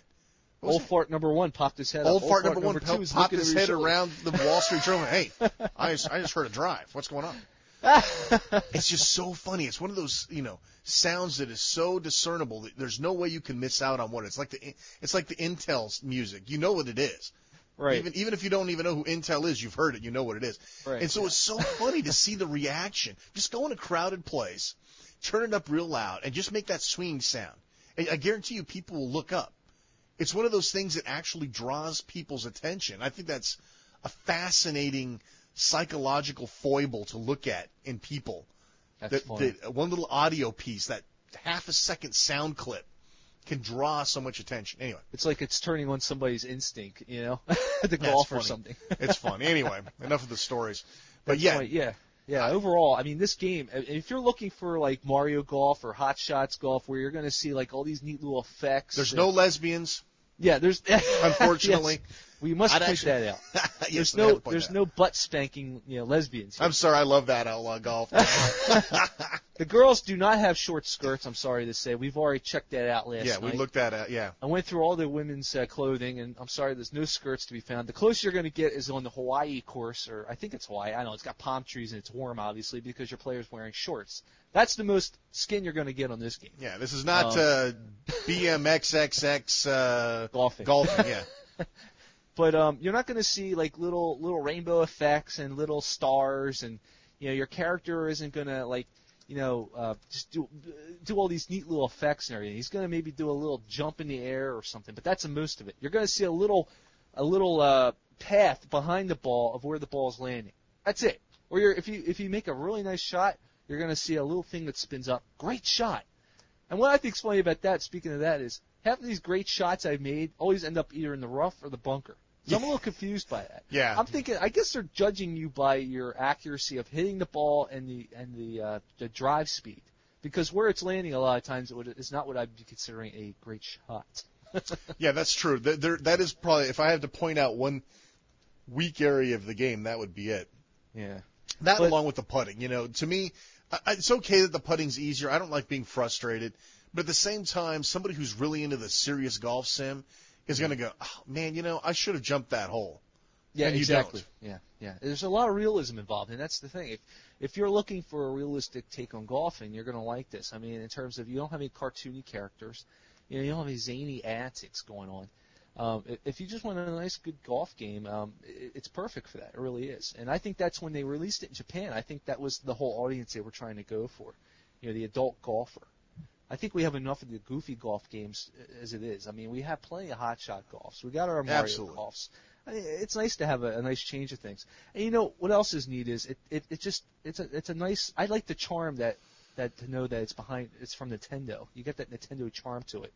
Even though there's nothing Nintendo about it, for some reason you got that little bit of a charm. There's a polish to it, and you can definitely tell. There's no way around it. You can tell it's Nintendo. I didn't feel that way about Tiger Woods. I really didn't. I mean, I really don't care about having the actual golfers. Having my own custom golfer. Don't get me started with that. Having my own custom golfer makes me really feel a part of this game. I mean, I feel like I'm really playing as myself, so to speak, without sounding a little strange, but you feel more involved, when you got your name up there, Chris, and you got your guy looking just how you want him, You're not playing a poor facsimile of a real golfer like Tiger or anybody else, Yeah, I'm with you on that. But, so what in the end? What do you think? Would you recommend this game then? Absolutely. I think it's obvious we recommend it. It's obvious we recommend it. It's a great title. I think I've seen it for as low as $19.99 on sale, and that's a no-brainer. If you're at all interested in video golf, you have to have it. Yeah, it's a good game, and it's a shame because this past week it was actually $25 on sale at Target, which is for that price, grab it. I mean, it's a great game. Definitely worth it. It's $35 normally, and that's a shame that Nintendo's pricing is a little higher. I think $30 is, my opinion, the sweet spot. I paid full price, and I don't feel ripped off, to be honest with you. It's a you good don't game. feel ripped off, but if you're kind of on the fence about it, you might want to wait. If you're on the fence about it, did we mention the downloadable demo? Oh, yes, the demo. Shame on us for almost missing that. Go ahead, Chris. Shame on you, Shane. Yes. Shame on you. The demo. This is one of those DS games that actually has a demo in it, and I was shocked at how nice it is. I actually sent it to my dad. He wasn't too sure if he wanted it. I mean, he's a little, I don't know if I want this game or not. So I said, well, you know what? It's got a demo. I'm going to send you the demo. It's fantastic. You give it to everybody you want. Maybe just real quick. Maybe you should explain how the DS download demos work. I know we talked about it last episode, but a lot of people may not have caught that yet. Well, basically, I started up my True Swing Golf. There's a little section called Wireless Play, DS Wireless, something like that. You click that, and one of the options given to you is to upload a demo. Now, if your friend across the room, or you can have as many friends as you want in a room, I think, as far as I know. I don't think there is a limit. Maybe there is. But if your friend's next to you or across the room, you have them load up their DS, boot up their DS. They go into Download Play on the main screen of the DS. You click that, and it'll scan for anything in the area, just like if you play a multiplayer game. Right. Well, here comes the access to the demo. Would you like to download? You download it, and it took only a few minutes, just maybe 2 or 3 minutes or so. And you turn it on, and you're stuck with that demo until you shut off the DS. You can play that demo for as long as you want, as long as that DS is on at all times. And the other player that sent it to you doesn't have to stay online. Nope. It's not like a multiplayer game where as soon as the other guy powers down, you're done. Right. No. You take it as long as you want. Yeah. Right off. I shut mine right off after the demo went over. And this is the first time I saw the demo, so I wanted to check it out. Now I'm thinking, okay, yeah, it's going to maybe give you a little tutorial and, let you play a hole, and that'll be the end of it. I was actually really shocked at the playability of this demo. Not only does it have the initial tutorial from when the main game plays. I mean, when you play the main game, you're presented with the same exact thing. It's giving you the tutorial, and you get to play the first 9 holes of the first course. I mean, if you don't know if you're going to want this game or not after 9 holes, then you're just out of luck. I mean, you're either going to know or not just playing these 9 holes. Think of it as like a kiosk full-fledged demo. game. Yeah, think of it as a full-fledged game. It's amazing. It's and more games are getting like this. Tamagotchi, in fact, and we're going to talk about this probably on another episode too. They actually award you for sending the demo to other people to promote the game. How cool really is cool. that? That's real cool. That's a neat little touch right there. That's a cool touch. We'll talk about the game itself later, but I just wanted to throw that in. That's another interesting use of being able to send demos. So, yes. But this was great. I mean, I think my dad ended up playing the same 9 holes about 3 or 4 times afterwards. You know? Yeah. So True Swing Golf, in a nutshell, very good golf game. Not maybe perfect simulation-wise, but it's really, really good. Putting's a little easy. Graphically, it's not a show-off piece, but it's certainly serviceable. Yeah. And audio-wise, of course, everything's in place. You've got your upgraded stats. You've got all the basic things. You win money. You upgrade stuff. It's pretty much a full-service golf game, and it's by Nintendo, so you know it's not going to suck. And you've got our word on it that it's not going to suck. Yeah, we wouldn't. And that's much more important than Nintendo. That's right. Right, and we would not lead you astray. Now, we would not lead you astray. Real quick, I just want to point out, I don't think any video golf game has ever really gotten the putting down. No. I mean, I don't know if it's ever going to be possible or not. I really don't understand. But if you think about it, it's the same putting mechanic involved that I can think of for like how many years. Same way as the initial drive. You're hitting a little bar. I don't think any golf game on a video game has ever gotten the putting down perfectly. A few have really come close to succeeding. Like this, I think, is actually pretty decent. It is. It does give it to you a little bit, but I don't know if we'll ever get to that point. I mean, it's very comfortable. You're always going to see the little arrows pointing to where the turf is moving and how steep the incline is.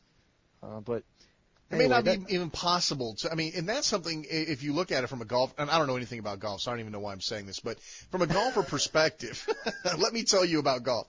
That is one of those things where there's an art form behind it. Anybody can drive, but to putt, there are so many factors involved. Like you're talking about the lay of the putting green. Those are things that are so hard to mechanicalize with the game. Is that even a word, mechanicalize? I don't know. Mechanize. It's so hard to mechanize that into a game when there's an art form to it. It's, these people get famous for a reason. They make these unbelievable shots across several different levels, several different humps and bumps on a green. You can't duplicate that in a video game. That's an art form. Just like you wouldn't expect to be able to paint a Picasso. Right. There's something about the smudging. There's something about the art form behind putting that maybe cannot be recreated in mechanical means. But this does a really good job. It does do a good job of it. So either way, it's a good game. Check it out. Check it out. Worth the money. 2 styli up. Yes. Somebody actually said from the last episode they were happy that we didn't give ratings to games that we just talked about. I mean, that was just a joke. I mean, we both approve, so 2 styli up, whatever. Yeah, 2 styli up, yes. That's funny. Okay, let's move along now that we've managed to talk endlessly about True Swing.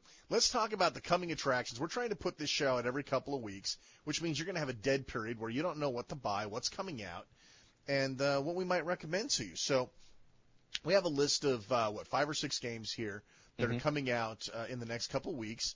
And we're going to run through them real quick, tell you what our initial thoughts are, and whether or not they're on our list or not. What's that? Some minor thoughts. We don't want to go too long. Yeah, we don't want to go too long. We'll save that for a future review, but we'll give a quick little synopsis and idea of what we think, I guess, what we know. That's right. So first up, which actually comes out, I think, today, right? It's the 7th, which is when we're recording right now. Well, what's funny is, real quick, I don't want to drag it out, but when you go to these websites like EB Games or GameStop, and it says the game is coming out, like, for instance, today is February 7th when we're recording this, okay? Now, the GameStop and EB Game sites show this game, and another game actually, as coming out on the 7th. But in reality, it ships on the 7th. Which we might get it tomorrow. you're going to probably get it tomorrow. I just wanted to throw that out there. Yeah, that's worth noting. I just want to let you people out there know that may not realize it, because I don't know how many times I've gone down to the store and have come out, I wanted to play that today, on my day off. Absolutely. So these are, whenever we give you a date, that's a ship date, and it should be taken as such. I would definitely call, especially if you're one of those people who live in the sticks and you got to drive like 27 miles to get to the nearest Target, whatever. But usually it's the day or the day after, And a lot of the game stores get it the next day, but a store like Target or Best Buy, it's usually an extra day. So at least. Probably Thursday for them. Yeah, so that's worth noting. But anyway, yes. Coming up this week, and again, these will already be out by the time you hear the show probably. The first title we want to talk about, we talked about Feel the Magic earlier, and those quirky guys have brought another version of Feel the Magic called Rub Rabbits, or from its original Japanese name, Where Do Babies Come From? Now, I don't know how Japanese of Where Babies Come From translates into Rub Rabbits. I'm still working on that one. Somebody wants to write into the show and tell us how that translation roughly translates into Rub Rabbits. Doesn't matter. Anyway. It's certainly an adventurous name for an American game. That's all I know. It's an adventurous name. Rub Rabbits. Rabbit. That's messed up, dude. My experience, what I've seen, what I've read, the videos I've seen, the reviews, this looks like they've taken the original property of Feel the Magic, expanded it fully, added more stuff onto it, lengthened the game, added even more clever mini games. It looks like if you like the first one, this is that on steroids. Yeah, a little more of the same, but with more. With more, and I think that's perfect. I mean, there was nothing wrong with the game to begin with. It was just short. Very and short, yes. This even apparently goes a little more risque, but they assure us that it's nothing that you wouldn't let your kids play. Yeah. So, Rub Rabbits, Feel the Magic Rub Rabbits. Boy, that's just too funny. Anyway, that's due out this week. And, of course, the long-awaited, heavily discussed Resident Evil DS. Deadly Silence. Deadly Silence or Deadly Strike, depending on which review you read. That's really funny. This is another story. IGN originally called it Deadly Strike. It doesn't make any sense. And this is great. Somebody called him on it in the mailbag and said, it's supposed to be, it's not supposed to be Deadly Strike. And the guy responded something like, "Oh, well, didn't you know that there's a Resident Evil bowling game due out called Resident Evil?" Actually, the first thing I thought about maybe was, what do you do? Control a bomber and you're striking the mansion that the game takes place in? So airstrike, funny, dude. Take out the zombies. End the game. That's good. Yeah, take out the zombie. End the game. But yes, so Resident Evil, word on the street is this is the PlayStation 1 version. Yeah. Down to everything, including the full motion video, including all the creepy, crappy, cheesy dialogue, all the voiceovers, everything's there. And which I think is one of the things everybody loved about the game. Yeah. The B-movie language. I mean, this is like Night Trap became quality. A Jill sandwich, This is Night Trap quality B video right here. All right. And so that's a good thing. I mean, true to your roots. I like that. They did refine apparently some of the action, so it's a little more in line with Resident Evil 4, like the knife striking. Exactly. And there's supposed to be a great multiplayer mode. And have you read about this, Chris, the multiplayer? Isn't it something like where you're both running around in a mansion together, and I think you have to get through certain points of it before your other. I'm telling you, I'm kind of stoked about it, man. I'm not usually a big multiplayer fan, but dude, that sounds like fun to me. I guess it's to see who can kill all the zombies to get to the end first. It's kind of like, it sounds like the boss battle mode in Castlevania, where you had to run through and see who can beat to the end or something. And you can play co-op or competition mode. Oh, you know what else, by the way? Very I don't know cool. if you saw this. You actually have to give one of your fellow anti-zombie guys on your team CPR. Yeah, mouth to mouth, by blowing man. into the mic. That's awesome, dude. You see, now that's cool. I'm sorry. I mean, no matter how bad that turns out, they get an A for effort for trying that. Now, a lot of people, here's the negative connotation with Deadly Silence is, can this game scare me? Resident Evil scared me. Can I be scared by a handheld? And I'm going to say what I said on our forums already, and Chris is just killing me for talking on the forums. Like, dude, save stuff for the show, man. Save stuff for the show. But, ambience and atmosphere. Silent Hill scared the crap out of me. I played it with the lights off. I think I talked about this last episode, but I played with the lights off, the controller was in my hand, beating with my heartbeat. It's like, oh, this is so cool. I mean, I was totally drawn. I literally called into work sick for 2 days to play, Silent Hill. Now, Resident Evil 4, I recently played and finished. And that game didn't, I love the game. It's a brilliant game. I love it.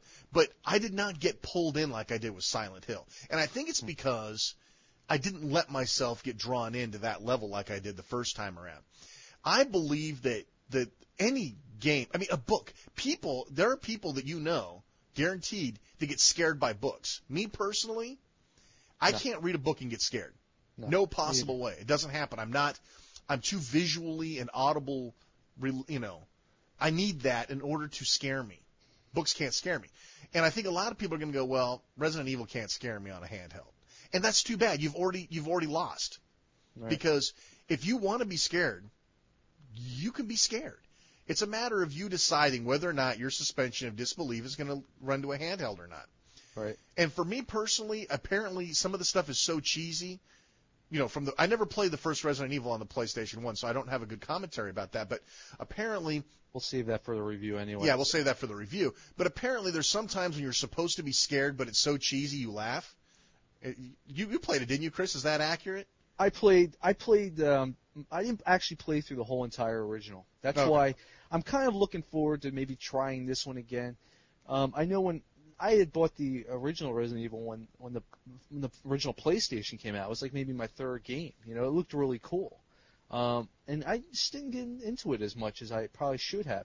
And I've actually, from that point on, I've never actually been a real huge fan of this series. And then Resident Evil 4 came along and blew me away. Yeah, Resident Evil 4 made me want a GameCube. I'm like, man, give me more of this. Yeah. It was fantastic. But they totally changed the whole mechanical aspect of the game to begin with. You kept the same Resident Evil feel and everything, but the whole way they did it was totally different than the past games. Yeah. The over-the-shoulder view and everything like that. Now, the thing is with this game is, if you've already played it on the PlayStation, you may not be interested. But that's what the reviews. The screenshots are cool, just for the fact that you have a map on the top screen. And I did actually look at the import, and I'll tell you, for a while it's all in English, so you can actually play a few rooms and watch the full motion intro and stuff. Technologically speaking, I'm pleased with what I saw. Yeah. Eventually it gets to the point where it's all Japanese and you just can't read or understand anything. But for the first, 10, 15 minutes it's actually pretty impressive what they did. From the engine perspective. And it's actually better. The graphical points are actually improved upon. Their characters have actually better graphics and more polygons. And I think if you're a diehard, you're probably going to love it. Anyway, I think we better move on here. Yeah, we better move on. Yeah, we can't help but eventually we're going to hopefully have a review for Resident Evil. Yeah, we will. A lot of these points are probably going to be restated anyways. Yeah, probably so. But that's also coming out this week, and I'm personally looking forward to it. I actually pre-ordered it, and I don't pre-order a lot of stuff because a lot of times my local GameStop gets like 2 copies in, and if I'm not there, like the second they open the box, they're gone when I get off work. So I pre-order some stuff. Next up, next week we see Age of Empires. Now it's coming out next Tuesday. Next Tuesday on the 14th. And 14th. I'll tell you what. Originally, now first of all, I'm not an Age of Empires fan, namely because Microsoft put it out, and I'm not giving them any of my money. But originally, Age of Empires to me looked like any other RTS.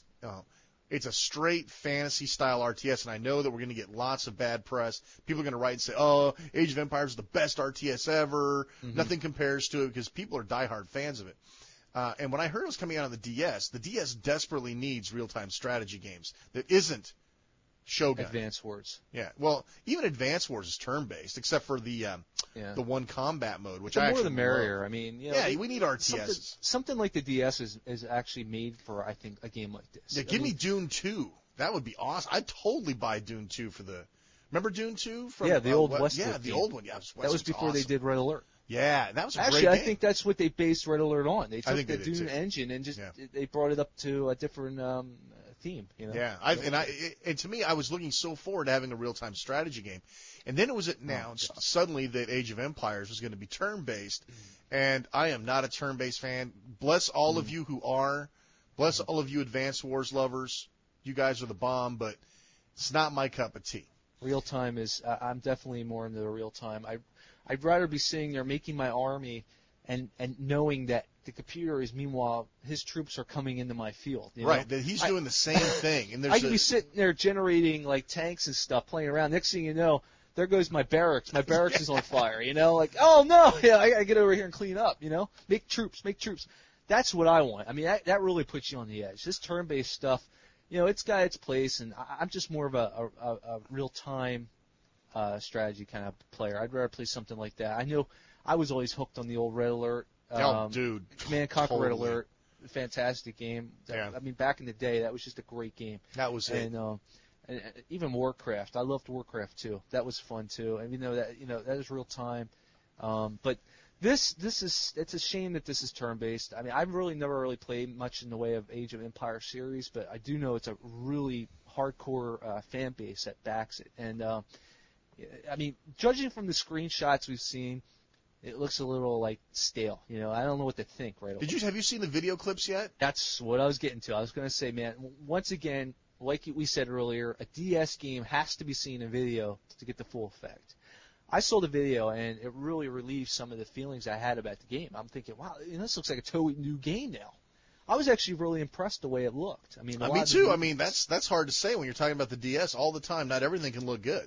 It's not real heavy. It's actually kind of simplistic, I guess. But the way they were showing all the little stats for the guys and all the little the little battles on the top screen really looked kind of cool. I mean, and you know what kind of makes this look intriguing to me is it's got the hierarchy. It's got the hierarchical approach to building units and things like a real-time strategy game does. Right. So that's like, so what we're talking about here is kind of a hybrid of real-time strategy and turn-based, and maybe it looks like they're trying to get the best of both. And I'm thinking, so I'm going to have to see it. I'm going to have to see it first before I plunk down the cash. But it's one of those things where if you're an Age of Empires horror, you can't be too excited because they've messed up with the mechanics. They might have messed the mechanics up, but if you're a real-time strategy guy, that's not there. So this is going to be one of those ones where we're going to have to let you know how it goes. Yeah, we'll be sure to let you know. And we'll let you know. Now, after seeing the video, I've actually got a lot more. I'm a little more eager. I'm a little more inspired to play. Yeah, me too. Okay, well, moving on here. Move on. The week after that, yes. Go ahead. You can start this one. I talk too much. Yeah. Well, on the 21st of February, we're going to have a Super Monkey Ball, which I know you're a big fan of. Oh man, I've been playing the import like nobody knows, man. Your Japanese must be very good. No, but there's many pictures. Yes. There are many pictures, and with lots of pictures, I can get around. It makes you feel like a 2-year-old again. It really does. It's like, this is what it's like not to be literate. Yeah. And no wonder everybody's so pissed off. I know. For me, Monkey Ball, I had it on the GameCube. It's fun. I can see why people love the game. I do like it. I'm not a huge fan. I'm not a diehard like you are. It actually reminds me a lot of like Marble Madness. That's what makes it brilliant. Yeah. That's what makes it brilliant. Except you're actually moving the play field around. You're not moving the ball. But I have to tell you, obviously, the thing that hooked me were the mini games. Of course. Lots of fun with the bowling. The bowling especially was just my favorite. I mean, I think later on they added soccer. Soccer was kind of interesting. And then the one, I forget what it was called, the one where you're trying to bump each other out of the ring. Yeah, that's awesome. With that's the big punching, the big punching. The big punching boxing glove. Yes. Or boxing glove, yes. I'll tell you what. Now, what we're going to see with this guy is we've lost the long jump one. There's a mini game inside. It's almost like we were parachuting or something. Yeah, yeah. It's like I think it was in Monkey Ball 2, and I'm sorry, I should have looked this up too. But you roll down this big, huge, steep hill, and you jump up in the air, and then at some point in time you can open up your bubble and glide, and you're supposed to land on one of these point platform bullseyes. There you go. And to me, that was like the best mini game ever. And unfortunately, it is not in Monkey Ball DS, and that's unfortunate. However, we do have Monkey Golf, which to me is the second best mini game inside of Super Monkey Ball. And bowling is included. And the other game, and I'm not sure if I like this or not. Most people know I'm not a big first-person shooter fan, but there is a first-person death match. No, literally, I swear to God, there's a first-person death match, and you run around this maze, and you pick up fruit, and you pummel the other players that you find with fruit. It's an interesting distraction. It is wireless play, so you can hook up, and it is a single card download. The downside of it, and this is all I got to check out, is for DS download, only 3 of the, I think, 6 mini games are available. Oh. Is DS download. And You mean single card play? And single card play. Now, if you're in multi-card play, that's where my Japanese starts failing. I could not tell whether or not, but in any event, it looks like back to school. You're back to school. You must learn 5 languages. Yes. So it looks like if you want to, I know what the other one was. The other mini game, and I totally forgot about this. Is Mario Kart. You get to basically play Monkey Kart. Oh yeah. I remember playing that. That's on here too. Yeah. Oh, that's fantastic. That's pretty good. I mean, it's wait. pretty good. So I am personally, I pre-ordered it. I will buy it. I don't sight unseen. Well, I've already seen it, so I guess that's not fair. But Super Monkey Ball, if you're even remotely a fan of the original, and by the way, it looks great. The actual monkey ball itself, when you're playing each level, picking up the bananas and whatnot. I mean, it looks great. It looks fabulous. It looks like the GameCube version. Now, let me ask you, since you've obviously played this a little bit more than I have. I'm really. What do you think of the control? You know, there's 2 controls methodologies. One is with the stylus, and the other one is with the D-pad. And I'll be honest with you, that choice makes the game better. Some of the levels work a lot better with the D-pad than with the stylus, and vice versa. So it throws kind of a new layer of control onto it. I really like it. I like the option. Sometimes one works better than the other, and it's nice to have the option. I know I was thinking that this game would probably control sort of similar to Pack and Roll. Yeah, it doesn't, though. It works differently. But that's not a bad thing. I mean, Pack and Roll is brilliant in its movement, but it wouldn't work as well here. A lot of times, I mean, for the main game, you're basically rotating the level itself anyway. You're not actually controlling the ball. It looks like you are, but you're not. You're actually controlling the scope of the rotation and you know, of the level itself, the playing field of the ball going to roll down. Yeah. Suffice to say, you know, it's a no-brainer. Good. It's going to be a no-brain purchase. Yeah. Okay, and I guess next we have coming up the following week from that. It's a pretty loaded month this. Yeah, I know. February. I'm going to be broke. I didn't even notice. Yeah. We got Super Princess Peach, which is finally coming to the U.S. It's been out in Japan for a while.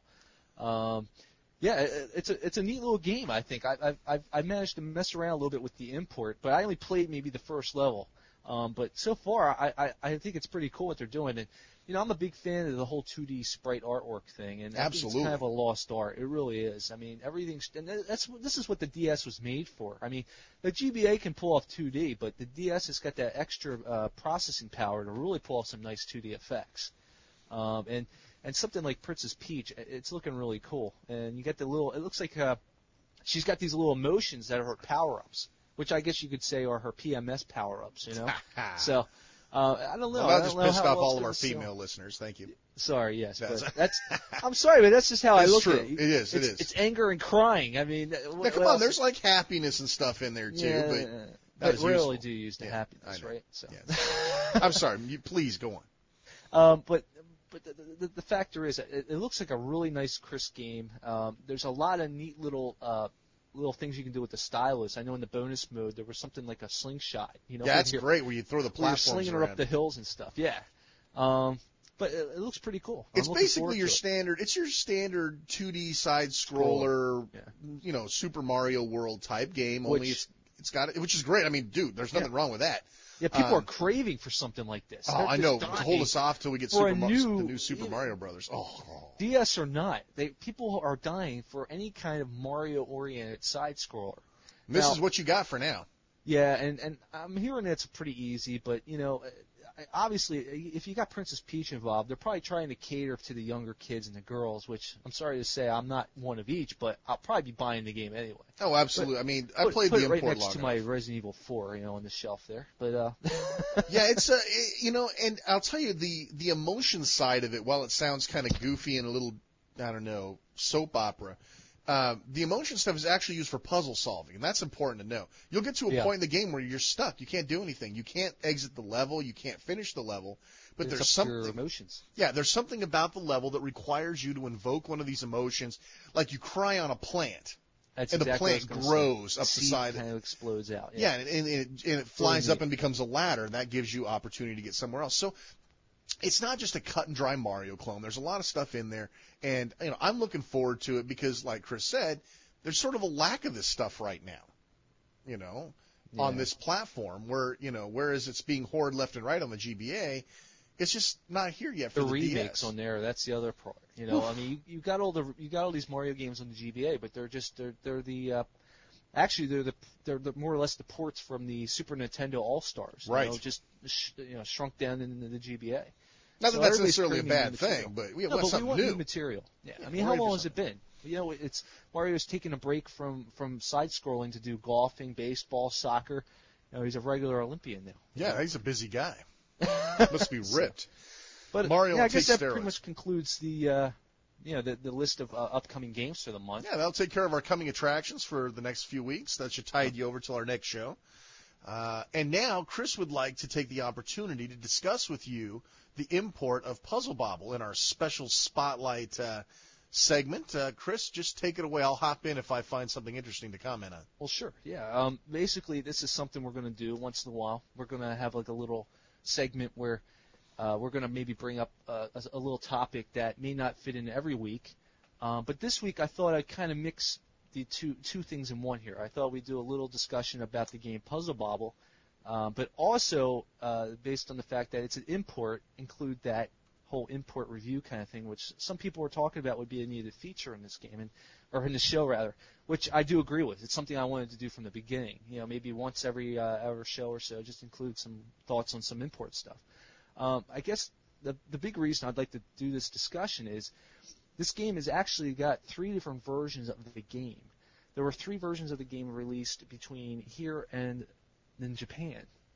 Now, the first game is basic Puzzle Bobble DS, which is, if you're any kind of a fan of the series has been going on now for about, I'd say, let's see, I think the first time I played it was maybe 93, 94. So, about 11 or 12 years now. And you cannot find a system that this game has really not been on, with the exception of, say, something like the Jaguar or the 3DO, but, they aren't even Japanese systems. This is a Japanese game, true and true. So you got, I think that even something like the Neo Geo Pocket had this thing, and the N-Gage even had its own version of this game. But no matter what, there has yet to be a very good, well-done, portable version of the game, and that's what this is. I think this is fantastic. It's everything that Puzzle Bobble should be. Unfortunately, it's only in Japan right now. It's the same old Puzzle Bobble. You got your balls, you got your little launcher. It's basically a little directional arrow, and you launch the color orbed up, and you connect the 3, they disappear. The thing keeps coming down, so forth. It's a really nice little port of the game. Now, the problem is, right now it's in Japan, so you can't get it here unless you go through one of the import sites, such as like PlayAsia.com or LikeSaying.com. Now, on there it's like $49.99. It's a little high. As much as this is a cool game, it's a great port of it, the best portable port of it. I'd still say $49 is a little high. I actually got it myself off eBay for an extremely low price, and I'm just thrilled beyond belief that I got it. Now, the only thing is, when you go and look over there, you're going to see a couple different Japanese Puzzle Bobbles. Now, I'm going to get to that in a second. The first thing I want to bring up after we got the Puzzle Bobble out of the way, in the U.S. here recently, we just had a release of Bust-A-Move DS. Now, when I heard this was coming out, the first thing in my mind was, oh, excellent, a Japanese port, but in English for the American country here, or even the UK. Unfortunately, that's not what we're getting. This is actually a totally different spin on Puzzle Bobble. Instead of having the little arrow and launching the ball, you're actually taking up 2 screens. And the bottom screen has your little slingshot. It's like a slingshot, sort of like what I was mentioning earlier in Mario 64 DS. There was a mini game called Toad's Garden where you launch the little balls with the slingshot. It's the same basic principle. In my opinion, it's not working as well. It doesn't seem to be as accurate. You don't have it's a little hard to kind of judge because the Bub and Bob are actually at the bottom of the screen. On the bottom screen, they're actually towards the top of it. And it's kind of hard to judge where you're going to aim. I'm just not, the whole accuracy is not doing it. It kind of adds a little extra to it in terms of difficulty. I'm really just stuck on the old formula of Puzzle Bobble. So That's Bust Move DS, which we have here. Now, it's only $20. It seems like a nice game, but I just cannot get into it. Just don't go into it expecting the Japanese version of Puzzle Bobble, since it's been changed. Personally, I would just recommend trying to get the imported version. Now, when you go over to one of these Japanese sites and with the idea of maybe possibly importing it, you're going to see another one listed, 3 total probably. This other one is called, and I'm sorry my Japanese isn't so good, but it looks like Hepate Puzzle Bobble. That's Hepate with an exclamation point. Hepate! Yes, Hepate! Hepate! Now, I don't know what that means, but... We probably just insulted like half the Japanese country right there. Because we probably said it wrong with the wrong inflection, and then we just told them to go screw themselves or something. Yes, please excuse my Japanese. I'm trying. Okay. We're not trying to insult anybody. But anyway, the thing is, this is actually the version of Bust-A-Move that we got here in the States. Hepate Puzzle Bobble is Bust-A-Move DS, which we have here for $20. Over there it's $50. It's the same game, but in Japanese. Avoid it, okay? Now, when you're looking, I would definitely, as I said, go with the regular Puzzle Bobble. It's got totally different covers. You're going to know what you're getting. What I liked about the game is it has single cart 2-player mode. So you're going to be able to play 2 people with 1 cart, and you're going to have 2 screens. The top screen is going to show your opponent. The bottom screen is going to show your play field. You're going to be able to see what he's doing at all times, what you're doing, what you're planning. A couple of little things they've added to this game, which it's kind of reminding me of what they're going to do with Tetris DS when that comes out. You've actually got 2 different modes of gameplay for Puzzle Bobble DS. You have the regular classic mode, which we all know and I love, where basically you're just getting to see what ball's coming next in your queue. Now, in the DS Puzzle Bobble mode, you're able to use not only the stylus, but which I really don't recommend, but you're also getting little power-ups, like rainbow bubbles, which will turn all the bubbles in its adjacent area to that same color and will therefore make them disappear. You're also getting little power-ups of little balls with fire in them, which will actually torch the bubble. If you have a string of bubbles coming down, you throw that at the topmost bubble, it's going to make that whole string of bubbles just fall down for you, which is a great little power-up. What's nice is you can actually hold these. Depending on what kind of combos you get in the game, you actually get awarded these power-ups. So that adds a little extra spice to the overall game if you're looking to maybe get things going a little more than a regular Puzzle Bobble.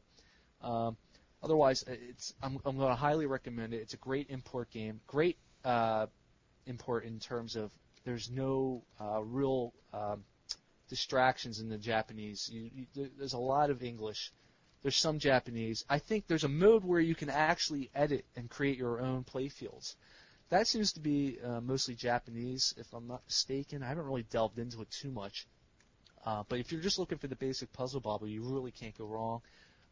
The stylus play of it is basically involved in you get a left and a right arrow, and you can tap them to move the little arrow back and forth, the main launching arrow. It's not very accurate. I still would stick with the D-pad. I've actually played through pretty much the entire single-player mode with the exception of a couple levels, which are actually, I guess, secret levels that I still have yet to find out how to get into. But it goes from A to Z in terms of level, and I think each level has its own, like, 3 or 4 sub-levels.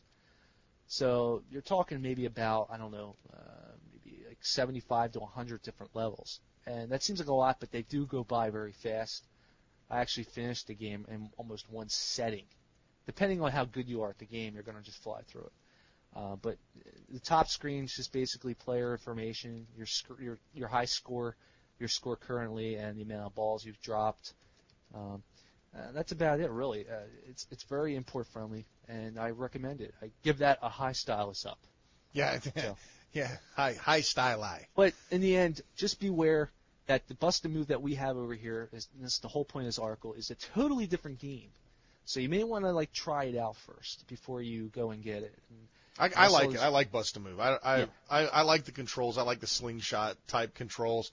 I like the 4-player. I like the 4-player simultaneous battle mode. I'm into it.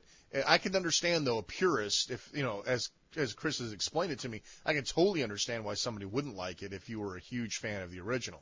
Yeah, and I first played it back on the Super Nintendo. So for me, it's been something I've played for a lot of time now, and having that new mechanic on the game just in my opinion, bug really you. throws it off. Yeah, Yeah, it drove me crazy. I totally crazy. understand that. And I couldn't even I even tried to give the slingshot aspect of it a go, and it just was not working for me. I cannot shoot the ball well enough to make it fun. No, that's cool. Yeah, I mean, it took a lot of getting used to. I mean, I'm used to playing the old style, puzzle the pawn action where you actually have the little pointer and you aim it and the whole bit. So I'm with you. I understand the concept, and hopefully you'll save somebody a couple of bucks and they'll pick up the import if that's what they're looking for over Bust-A-Move. Although Bust-A-Move's pretty cheap. I mean, it's like $19.99 new. Exactly. So I mean, you get the bargain bin for probably $12. Oh, I'm not saying I don't recommend it. It's just if you're looking for the same old Bust-A-Move, even that we get over here, Puzzle Bobble is just a Japanese name for Bust-A-Move. Normally, when these games have come over here, they haven't done anything but change the language from Japanese to English. And even then, it's been very limited. There really isn't much Japanese to begin with. Yeah, so you have been warned. Playable. You've been properly warned. Right. So if you're going over and you're saying Bust-A-Move, oh, I love this game. Just be warned that it's got that new mechanic in there. I'm not saying that it's a bad game, but like Shane said, I'm a bit of a purist when it comes to it. If you're anything like me, you may want to give it a shot first somehow. See if a friend has it or something. I guess it'd be nice if this was one of those games that had a demo attached. I don't think it does. Honestly, I don't remember. I don't even think I looked. Yeah. But I should look. That would have been important to us. I know Shane liked it a lot more than I did. Yeah, I did. And my wife loves it. She's just a total slut for it. So it's not a bad game. It's just because if I had never played Puzzle Bobble before this, if this was my first, I'd probably enjoy it a little more. Yes. Well, let's. Did that pretty much wrap you up? That Are you wraps good to go? it up. Yeah. All right, that's sweet. Let's move on to the news as our time is growing longer and longer every second we sit here and yap. The touch and go news. I know Chris has tons of stuff he wants to talk about. We'll try to burn through this news quick and get you guys out of here. But Chris, go ahead, and then I've got one or two pieces of my own I'll tail in at the end. Okay, great. Well, I just wanted to get all and please feel free to interject here. I will interject. Yes, you're good at that. Thank you. The first thing, obviously, in the top of our touch and go news is the release of the DS Lite. Which kind of blew on the scene last week. It just kind of showed up overnight on the Nintendo Japanese website, and it just took over the web at that point. I mean, everywhere you go now, you're going to see news about this thing. It is a smaller, more refined version of the DS. Now, it's kind of strange to me because the system's relatively new. I think they're kind of rushing this thing out. But at the same time, they've also got the Revolution coming out at the end of the year. And the thing looks like, the new DS Lite looks like it's taking a lot of the aesthetics from the Revolution. And they're trying to keep that whole look and more similar and more familiar to people. I guess they're going to try, like we talked in the last show, maybe there's going to be some kind of, communication between the two systems. Now, some of the cool things that, other than the overall look of the machine, include one of the things I know I was looking forward to in any new DS that may have come out was the screen. And from what I understand, it looks like this is going to have a totally new screen, if anything akin to what's on the SP right now, the Game Boy Advance SP, or even the Micro. The Micro has a fantastic screen. Those screens are clean as hell, aren't they? Oh, yeah. It's a shame it's so small that you need, supervision to see them. Yeah, but the SP, though, even the SP is just, it's so vibrant. And what a slap in the face to actually see a DS right next to that SP, and you look at it and go, damn, the DS screen sucks. You feel so trashy. And that's what's going to be great is it looks like this may be either using that screen or a better one, because it looks like it's going to have about 4 or 5 degrees of brightness control, which the SP I know only had, I think, 2. Yeah, on and off. Yeah. Well, no. The new one. Oh, the SP. I'm sorry, I thought you said DS. The new SP has, with the newer screen, you can only dim it. You can only make it a little dimmer than the high super brightness, or that's about it. I mean, you're stuck with your super bright or dim. Now, I don't know what the Micro. I don't know if the Micro. I think the Micro actually has a few different brightness settings. So I'm thinking we're going to get the Micro screen with this thing, which is fine with me, just on a bigger scale. The other thing I'm looking forward to is it looks like it may have a Game Boy Micro D-pad and buttons. Now, one of my initial complaints about the DS, and I don't remember if I mentioned in the last show. I think I did. The buttons themselves were a little tiny, I thought. I mean, maybe I have a big thumb. I don't think I do. But the buttons just were a lot smaller, and they didn't seem to go in as much as the old the old buttons did of over the years that Nintendo's had. The D-pad alone, to me, it works. It's really, I'm not really pushing on it too much, but the micro D-pad it just feels so much nicer in my opinion. You don't have that little clicking when you're directing. The clicking it sticks, and I'm hoping that the D-pad is going to be the one that's on the micro because it's more free. It doesn't. I guess it's almost not as it's not as hard when you push on it. It seems a little spongier. The other thing is the DS Lite is going to have the microphone is actually going to be in the center of the DS now. I mean, instead of being at the bottom, it's actually going to be in the center, and to the right of it is going to have the power and the charge light. So you're actually going to be able to see now what's going on in terms of power. Before that, the lid actually covered the lights, which you had to kind of look at the side to see what was going on, what kind of activity you had, if it was charged or not, or if it was, the Wi-Fi was flickering. You actually had to look under the lid. This is cool because it's going to be fully exposed along with the same on the same piece as the mic is. It's going to be 40% smaller, and it looks like it's going to be coming out in Japan in March, and I think in May in the U.S. That's what the word is, in May. There's actually going to be a big announcement in a few days from Nintendo. Nobody really knows what they're going to talk about, but we're thinking it's going to probably be either the DS Lite announcement for the U.S. or more Revolution news, or maybe more of both. I guess we'll find out. Maybe my next show I'll have some more to discuss about that.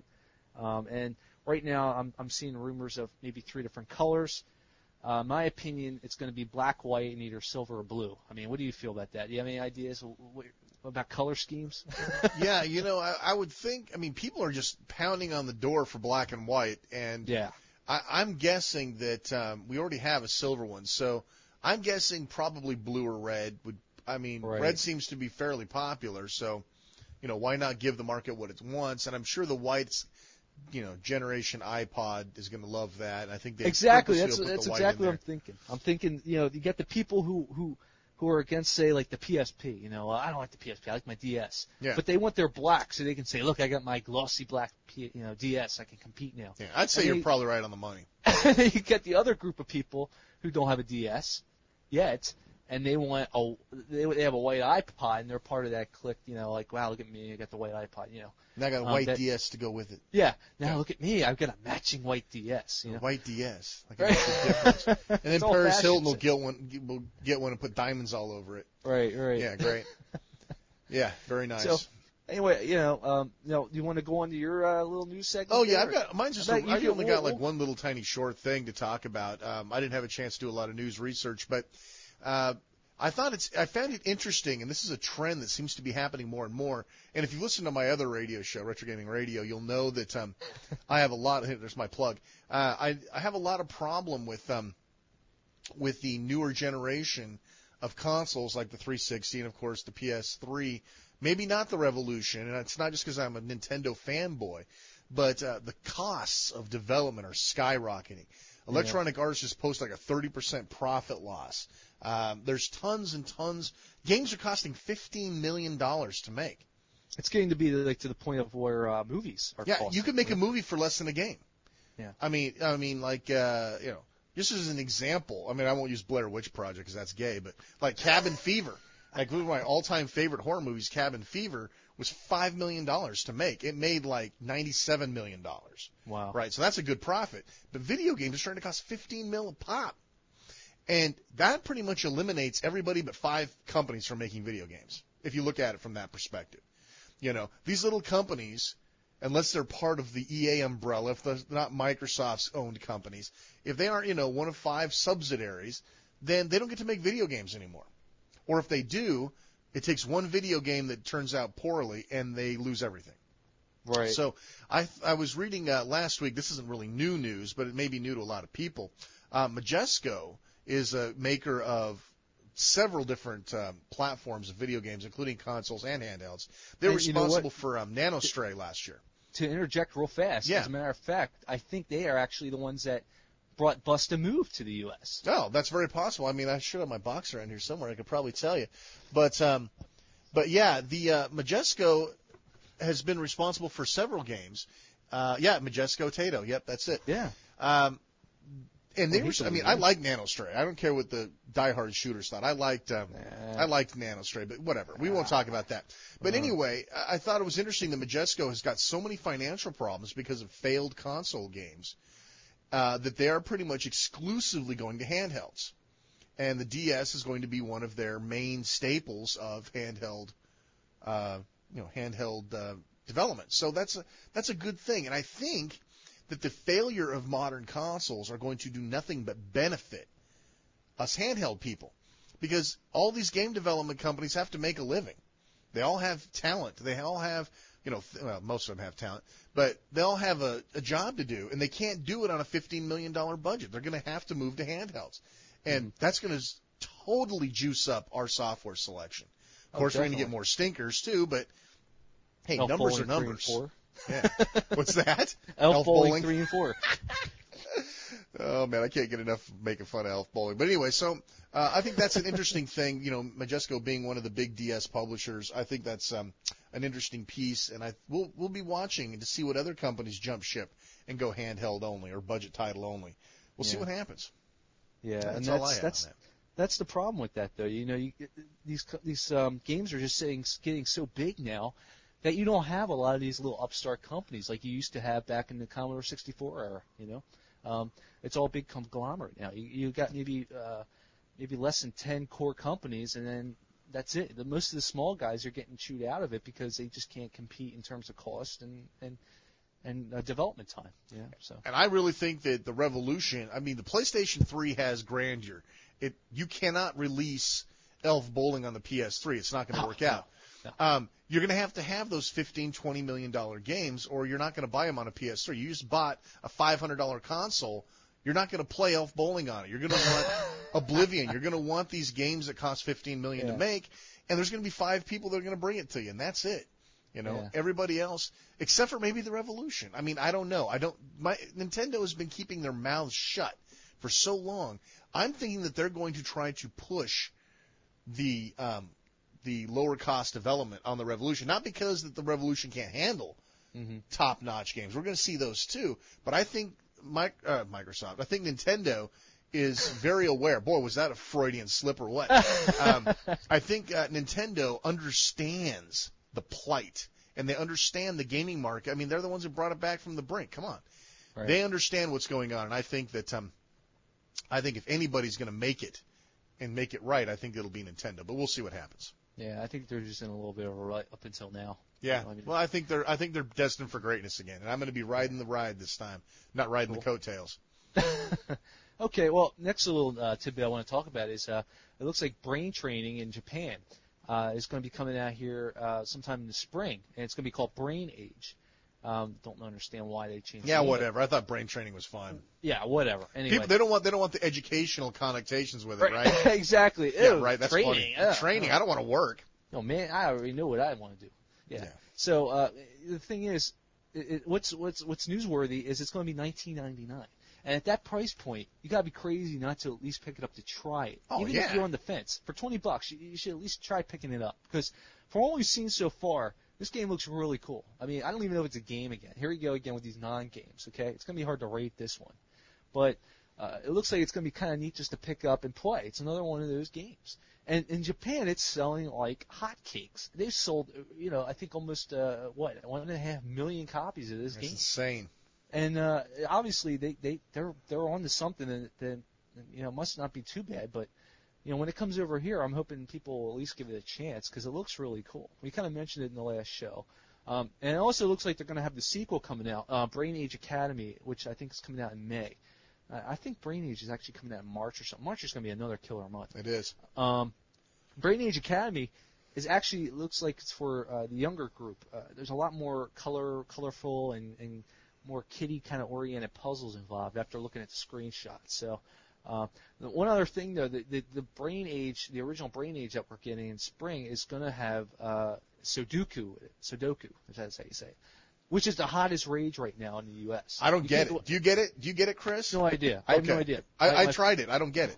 My father-in-law plays it. He's trying to get into it. You see the books everywhere. No matter where you go, you're going to see a rack of Sudoku books.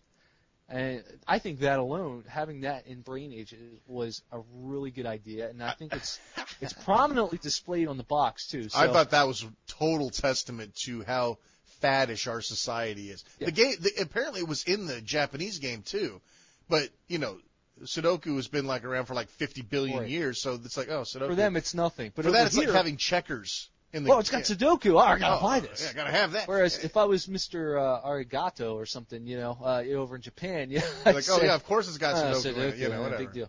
But over here, at $20, people are going to be buying it just based on the fact that it's $20 and it's going to have Sudoku. I mean, they're not going to care about the Brain Age. They don't care about that. I mean, they'd pay that much just for that alone. Sudoku, yeah. So I think it's going to really be a big hit, and I can't wait to see what happens with it. I know I'm going to grab it just because I'm curious. I got to see why people are buying this thing up. I'm always interested, and if 1.5 million people over there are buying it, it can't be too bad. I'm going to check it out. They do have different tastes. The screenshots look great. I mean, it looks really fun. I did play the import. Well, I played the E3 demo. Yeah. And the E3 demo, of course, Was that in English? It's all in Japanese, but if you keep hitting stuff long enough, you'll eventually get to one of the games. Yeah, right. And I'll tell you what, I'm totally stoked about this because, and I'm starting to remember what I talked about in my other show and this show. Things are starting to cross over, but the brain training gives you, they're very simple type puzzles. It's not like you're going to have to do multi-number factoring advanced geometry or something. Yeah. It's not. It's simple addition, subtraction, identification. It's things designed to make your mind work in a certain way. And while you're sitting there going, doing 5 + 4, what's that going to do for me? It really does. It really does make your mind work differently. And this is like proven psychological babble, but in any event, it does work. And in the demo version that I played, it's cool because you turn the DS on its side like a book. All of a sudden, the DS becomes a book, and it's all of a sudden familiar. It's humanizing the game, right? So, take your DS right now, hold it out in front of you, open it up, and you're playing a video game. Now, turn it 90 degrees to the left. Crap, it's like a book. And the touch screen is on the right where you would normally start writing. So you're holding the DS differently like a book. And you're scribbling things on the right while you're watching what's going on the left. Or you can do it the other way. You can change it to left-handed, too, so you have to turn it the other way. It truly, first of all, it puts you in that human mode where you're working with a book and a piece of paper, not a video game. And second, it sparks up that part of your brain that's laying dormant. Doing simple mathematics, they've proven time and time again, fires up different areas of the brain. So, right, and that's what I think the creator of the game, or the guy who helped create the game, was intending. Yeah, exactly, and it get works. The older people to use their mind a little bit and not just sit there and kind of zone out. They keep their mind fresh and going and energized. And it totally works. I sat and played that stupid demo over and over again, and all it was just a bunch of math problems, really simple 1 or 2 digit add, subtract, multiply, divide math problems. Yeah, but and it's all character recognition, so you can write an 8 and it'll recognize it as an 8. Cool. And it was like 98% spot on. Every now and then it would see my crappy writing 4 as a 9, but I have crappy writing, There's something else I can work on, making my numbers a little more legible. But, so in other words, I'm very excited about the title. I don't know whether it'll be a hit over here or not. I'm not sure. I'm shocked it's even coming over here to begin with. Yeah, me too, and I'm pleased it's punched. I never thought I'd make it, yeah. I'll take what I get. It looks that's really good stuff. I'm very excited. Well, I have just a couple more little things. It shouldn't be too big of a deal. I'm just going to throw them in real fast. Is one of the things is the Metroid Hunters game that's going to be coming out. I just found out that you're going to be able to actually cut the Wi-Fi game off. So, unlike Mario Kart, unlike Mario Kart, where you'd have to sit there with your buddy, wait for 2 more people to join before it finally timed out, like 10 minutes later, you're going to be able to say, okay, dude, let's go, and start the game right away, which I think is going to be great. They've learned. That's what's important. Yeah, now, it's funny is I don't know if you've received them, but it seems like every time I register a new game, I'm always getting these little surveys from Nintendo now. I got one for Mario Kart. I got one for Nintendogs. I got one for, what is it? Oh, I don't remember. Oh, Mario and Luigi Partners in Time. I got one for that. I didn't do that one. And then I got one for Animal Crossing. Now, usually I try to do them. If I have nothing else to do, it only takes a few minutes. And, it's something to do on the crapper, I guess. But I didn't do the Mario in Time one because it didn't really strike a chord with me. It got tedious at the end.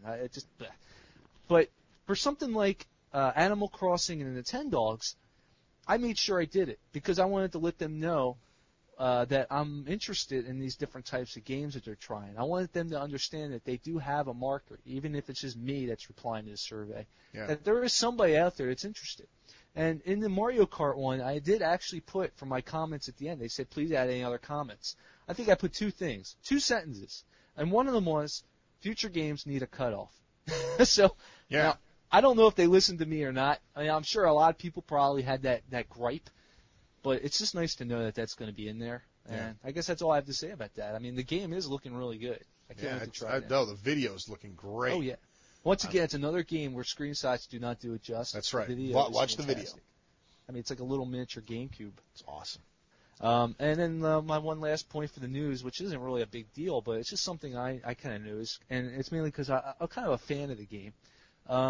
If you've ever played that PopCap game Zuma on your PC or your cell phone or Xbox Live, you'll be thrilled to hear now that the original game that actually inspired it, Zuma is not new, folks. It's actually been around a long time. It's a cover. It's a cheap cover. Exactly, of a older game that originally created it. It's called Puzzloop. It looks like it's going to be coming out for the DS, and the screenshots look pretty cool. They do look clean. Yeah, right now, unfortunately, it's in Japan, but hopefully it'll be coming out over here. Hey, there was a Dreamcast version of that, wasn't there? What was the Dreamcast version saying? I don't remember, but I do know there was actually one for the original PlayStation. Oh, okay. Now, I don't remember if it was Puzzloop. I think it's another one of these games that had, I think it was called Crossfire or something. Yeah. But it was another one. It was another clone of this game. Kind of like what Snood did to Bust-A-Move. Yeah, right. You know, so Puzzloop I think is actually a Taito game. You know, I'm not really sure if it's coming here or not. See, somebody like Majesco, hopefully they won't go away because maybe they could end up bringing this game over. It'd be perfect for them. Yeah. But it was actually an arcade game in the late '90s, Puzzloop, and you know, if you have any of those emulators like MAME out there, which everybody seems to have nowadays, you know, see if you can fire it up, you'll get an idea of what this game's going to play like and what it's going to be when it hits the DS. I think it could be pretty good. Yeah, it's a cool game. I really enjoy that game. Looks like a solid port of it, too. Yeah. I'm looking totally forward to that. That's a good DS title. Yeah, so hopefully that'll be making it up over here, making it out over here. And, you know, another game will pick it up, maybe for $20 or something. That'd be great. Add to the other puzzlers. That's right. Well, I think that's it, huh? That's about it for Touch and Go. Let's just wrap things up. We've gotten tons of letters. You guys are the bomb. Lots of great comments. Everyone seems to like the show. The only problem is a little structure, and we've hopefully fixed that for you this episode. A lot of people have asked, when's the next show coming? How can we be notified when it comes? Are you guys going to have a forum that we can talk about the show, blah, blah, blah? It's all coming. We already have a dedicated forum area on my own Monroe World Forums, which is a host to many different things, including Retro Radio and some of my other endeavors. So that the Dual Screen Radio has its own forum area now that you can comment on the show. We will have a mailing list, details to follow. That will be on the main website. We have several mirrors now, so a lot of people had problems with the Zacium mirror that we were using, and that's too bad because that really helps out the folks that are hosting us to do that. So we put a couple other mirrors up, and we'll see how it goes. We got a UK mirror now. So we're trying to address all of the problems and make sure that the distribution doesn't get out of hand. And, of course, listen to your requests and get this stuff going on. But I've been overall pleased. Everyone seems to like the show. They don't seem to care really that it's great. long. I mean, everybody's been real nice about it. I mean, it's been great. A lot of great. Nice positive remarks. And, obviously the first show was just to get out there and get going, make ourselves, out there and present ourselves, and it was always intended to have some kind of format and structure. We were hoping to get to it this episode, and I think we've achieved that now. Yeah, I think it worked out good. Yeah, and some stuff obviously we're going to be changing around here and there. I mean, we might not always have some kind of little import special or something, but we may have something else in its place, to discuss, something different. But if you, one thing I'd like to say though is when everybody that's downloading, there seems to be a problem. A lot of people I've talked to that have been trying to download the show.